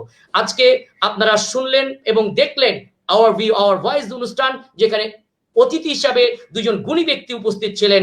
শুধু আমেরিকা থেকে আব্দুল্লাহ সাইদ, এক্সারসাইজ ফিজিওলজিস্ট, উনি বাংলাদেশের সাবেক ফুটবলার ছিলেন জাতীয় দলের, এবং কোচ ছিলেন বাংলাদেশ ক্রীড়া শিক্ষা প্রতিষ্ঠান বা বাংলাদেশ ইনস্টিটিউট অফ স্পোর্টসের, এবং বাংলাদেশ জাতীয় হৃদরোগ ইনস্টিটিউটের অ্যাসিস্ট্যান্ট রেজিস্ট্রার মেডিসিন যে doctor Walidur Rahman MD cardiologist, তিনি আমাদের সাথে আজকে সেটে উপস্থিত থেকে মহামূল্যবান আপনাদের প্রশ্নের সুন্দর বা যথার্থ উত্তরগুলো হয়তো বা আপনাদেরকে দিয়েছে, এটি আমি বিশ্বাস করে নিচ্ছি। এবং সুপ্রিয় দর্শক, আপনারা যারা আমাদের সাথে ছিলেন, আপনাদেরকে সবাইকে অসংখ্য অসংখ্য ধন্যবাদ। শেষ পর্যন্ত মশির রহমান মিলন আমাকে একটা ধন্যবাদ দিয়েছেন, আমি কৃতজ্ঞ আপনার প্রতি, যে আমার প্রতি আপনার অনেক ভালোবাসা প্রকাশ করেছেন, এই অনুষ্ঠানের প্রতি ভালোবাসা প্রকাশ করেছেন। এই জন্য সুপ্রিয় দর্শক, আপনাদের সকলকে অনেক অনেক ধন্যবাদ এবং শুভকামনা। আমাদের অতিথিবৃন্দ আমাদের সাথে ছিলেন, আপনাদের মূল্যবান সময় ব্যয় করে আমাদেরকে সময় দেওয়ার জন্য আপনাদেরকে অসংখ্য ধন্যবাদ। আব্দুল্লাহ সাইদ স্যার এবং আমি একটু থ্যাংক ইউ দিতে চাই। জি স্যার, জি স্যার, জি sir. Thank you very much Salauddin, আমাকে এই শোতে নিয়ে আসার জন্য। এবং আরো বড় থ্যাংক ইউ দেবো এই কারণে, ডক্টর ওয়ালিদের মতো ডক্টরকে এই অনুষ্ঠানে আমার সাথে কাজ করার, আমার সাথে কথা বলার জন্য থ্যাংক ইউ ভেরি মাচ। আমার একটা সাজেশন হচ্ছে অ্যাজ প্রিভেন্টিভ বাংলাদেশের সমস্ত লোকের কাছে সাজেশন, যে কখনোই আপনারা প্লিজ কোনো ইস্যু বাধায় ডাক্তারের কাছে যাবেন না। ইস্যু হওয়ার আগেই আপনারা এটাকে দেখবেন, সেজন্য ডাক্তারের কাছে যাবেন। তার একটা উদাহরণ হচ্ছে, কারণ হচ্ছে যে কোনো কিছু একবার হয়ে গেলে ওইখান থেকে বের হয়ে আসা একটু ডিফিকাল্ট হয়ে যায়। বের হওয়ার আগেই ওটাকে নির্মূল করতে হবে। তার একটা উদাহরণ দিচ্ছে আমাকে। কোনো একদিন আপনি দেখলেন যে আপনার ঘরে একটা সুন্দর একটা সাপ, দেখতে খুব সুন্দর, আপনার ঘরে ঢুকছে। সাপটা আপনাকে দেখার পরে বের হয়ে চলে গেল। তা বললাম যে চলে গেছে, আর এটা নিয়ে কিছু কথা বলার দরকার নেই। তারপর 7 দিন পর দেখলাম সাপটা আবারও আসছে। সাপটা তো আসে আবার চলে যায়। তো পরের দিন হয়তো অন্য ফ্রেন্ডদের বললেন, ও আমার ঘরে একটা সাপ আমি দেখি সুন্দর কালারের, কিন্তু কিছু কথা বলে না, আমাকে দেখে আবার চলে যায়। তো এই করতে করতে তখন ওটা মোটিভেটেড হলেন, বলে একদিন শুনছে যে সাপরে দুধ দিলে দুধ খায়। তখন সাপরে একদিন দুধ দিয়ে রাখছে, দিয়ে দুধটা খায় কিনা। তখন সাপ দুধ দিছে, সাপ দুধ খেয়ে চলে গেছে। আবার সাপটা আবারও পরের দিন আসছে দুধ খাওয়ার জন্য। তখন একদিন দুধ দিতে পারে নাই, তখন দুধ দেওয়া, তখন ওই ঘরের ভিতরে ঢুকে গেছে যেখানে ওই ঘরের মালিক থাকতেন, এবং ওইখানে যেহেতু দুধ দেয় নাই, সে অ্যাংরি হয়ে ওই মালিককে কামড় দিছে। কামড় দিতে কি হয়েছে, মালিক মরে গেছে। আমার কথা বুঝতে পারছেন আপনারা? কখনো ডিলে করবেন না, কোনো ইস্যু হলে ওটাকে নির্মূল করে ফেলেন। সাপটাকে প্রথম দিনই মারা উচিত ছিল, অথবা কোনো প্রফেশনাল নিয়ে এসে সাপটাকে ধরে ওইখান থেকে চিরতরে নির্মূল করে দেওয়া উচিত ছিল। ডোন্ট পেট এনি সাপ, any snake in your home. কোনো ডিসঅর্ডার আপনার শরীরে আপনি বেশি দিন রাখবেন না, তাহলে ওটা একদিন আপনাকে অকালে মৃত্যুর জন্য ঝুঁকি হয়ে থাকবে। আমার request, just go for preventive, talk to the doctor will diagnose, based on the diagnosis do accordingly, inshallah Allah will help you. Assalamu alaikum. অনেক ধন্যবাদ স্যার আপনাকে। ওয়ালিদ, দর্শকদের জন্য শেষে কিছু বলার আছে? ওয়ালিদ, শেষ একটা কথা বলে শেষ করব, সেটা হচ্ছে আবার আমাদের এই 1 ঘন্টা 33 মিনিটের কথা বলার কি পয়েন্ট কিন্তু স্যারের 7টা পয়েন্ট স্যার ফার্স্টেই বলে দিয়েছেন। আপনারা সেই 7টা পয়েন্ট মেনটেন করেন, আপনারা রিস্ক ফ্যাক্টর যেগুলো আছে সেগুলো কন্ট্রোল করেন। আমরা চাই না আমাদের কাছে আপনারা আসেন, আপনারা হেলদি থাকেন, আপনারা সবাই সুস্থ থাকেন, তাহলে আমাদের এই 1 ঘন্টা 30 মিনিটের কথা বলা সার্থক হবে বলে আমি মনে করি।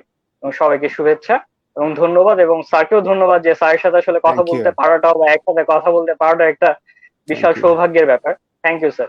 Thank you very much doctor Walid, God bless you. আপনাদের দুজনকে অসংখ্য অসংখ্য ধন্যবাদ।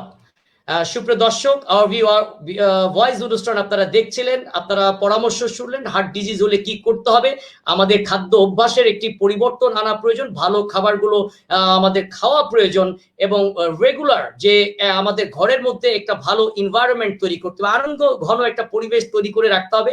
আনন্দ ঘন পরিবেশ থাকলে দেখবেন মানসিক চাপ অনেক কমে যায় এবং আমরা যখন একটু অসুস্থ বোধ করবো ডাক্তারদের কাছে যাব, ওনারা ডায়াগনোসিস করবে এবং ওনাদের ডায়াগনোসিসের উপর নির্ভর করে আমরা কিন্তু ফিজিক্যাল এক্সারসাইজ গুলা করবো, তখনই কিন্তু আমরা সুস্থ থাকবো এবং এই ফিজিক্যাল এক্সারসাইজ করলে আমাদের ইমিউনিটি বাড়বে এবং আমরা প্রপার ওয়েতে যে এই আমরা কিন্তু রাত্রে অনেকে অযথাই মোবাইল টিপে সারা রাত সময় নষ্ট করে ভোরবেলায় ঘুমাই। এই অভ্যাসগুলো পরিবর্তন করতে হবে।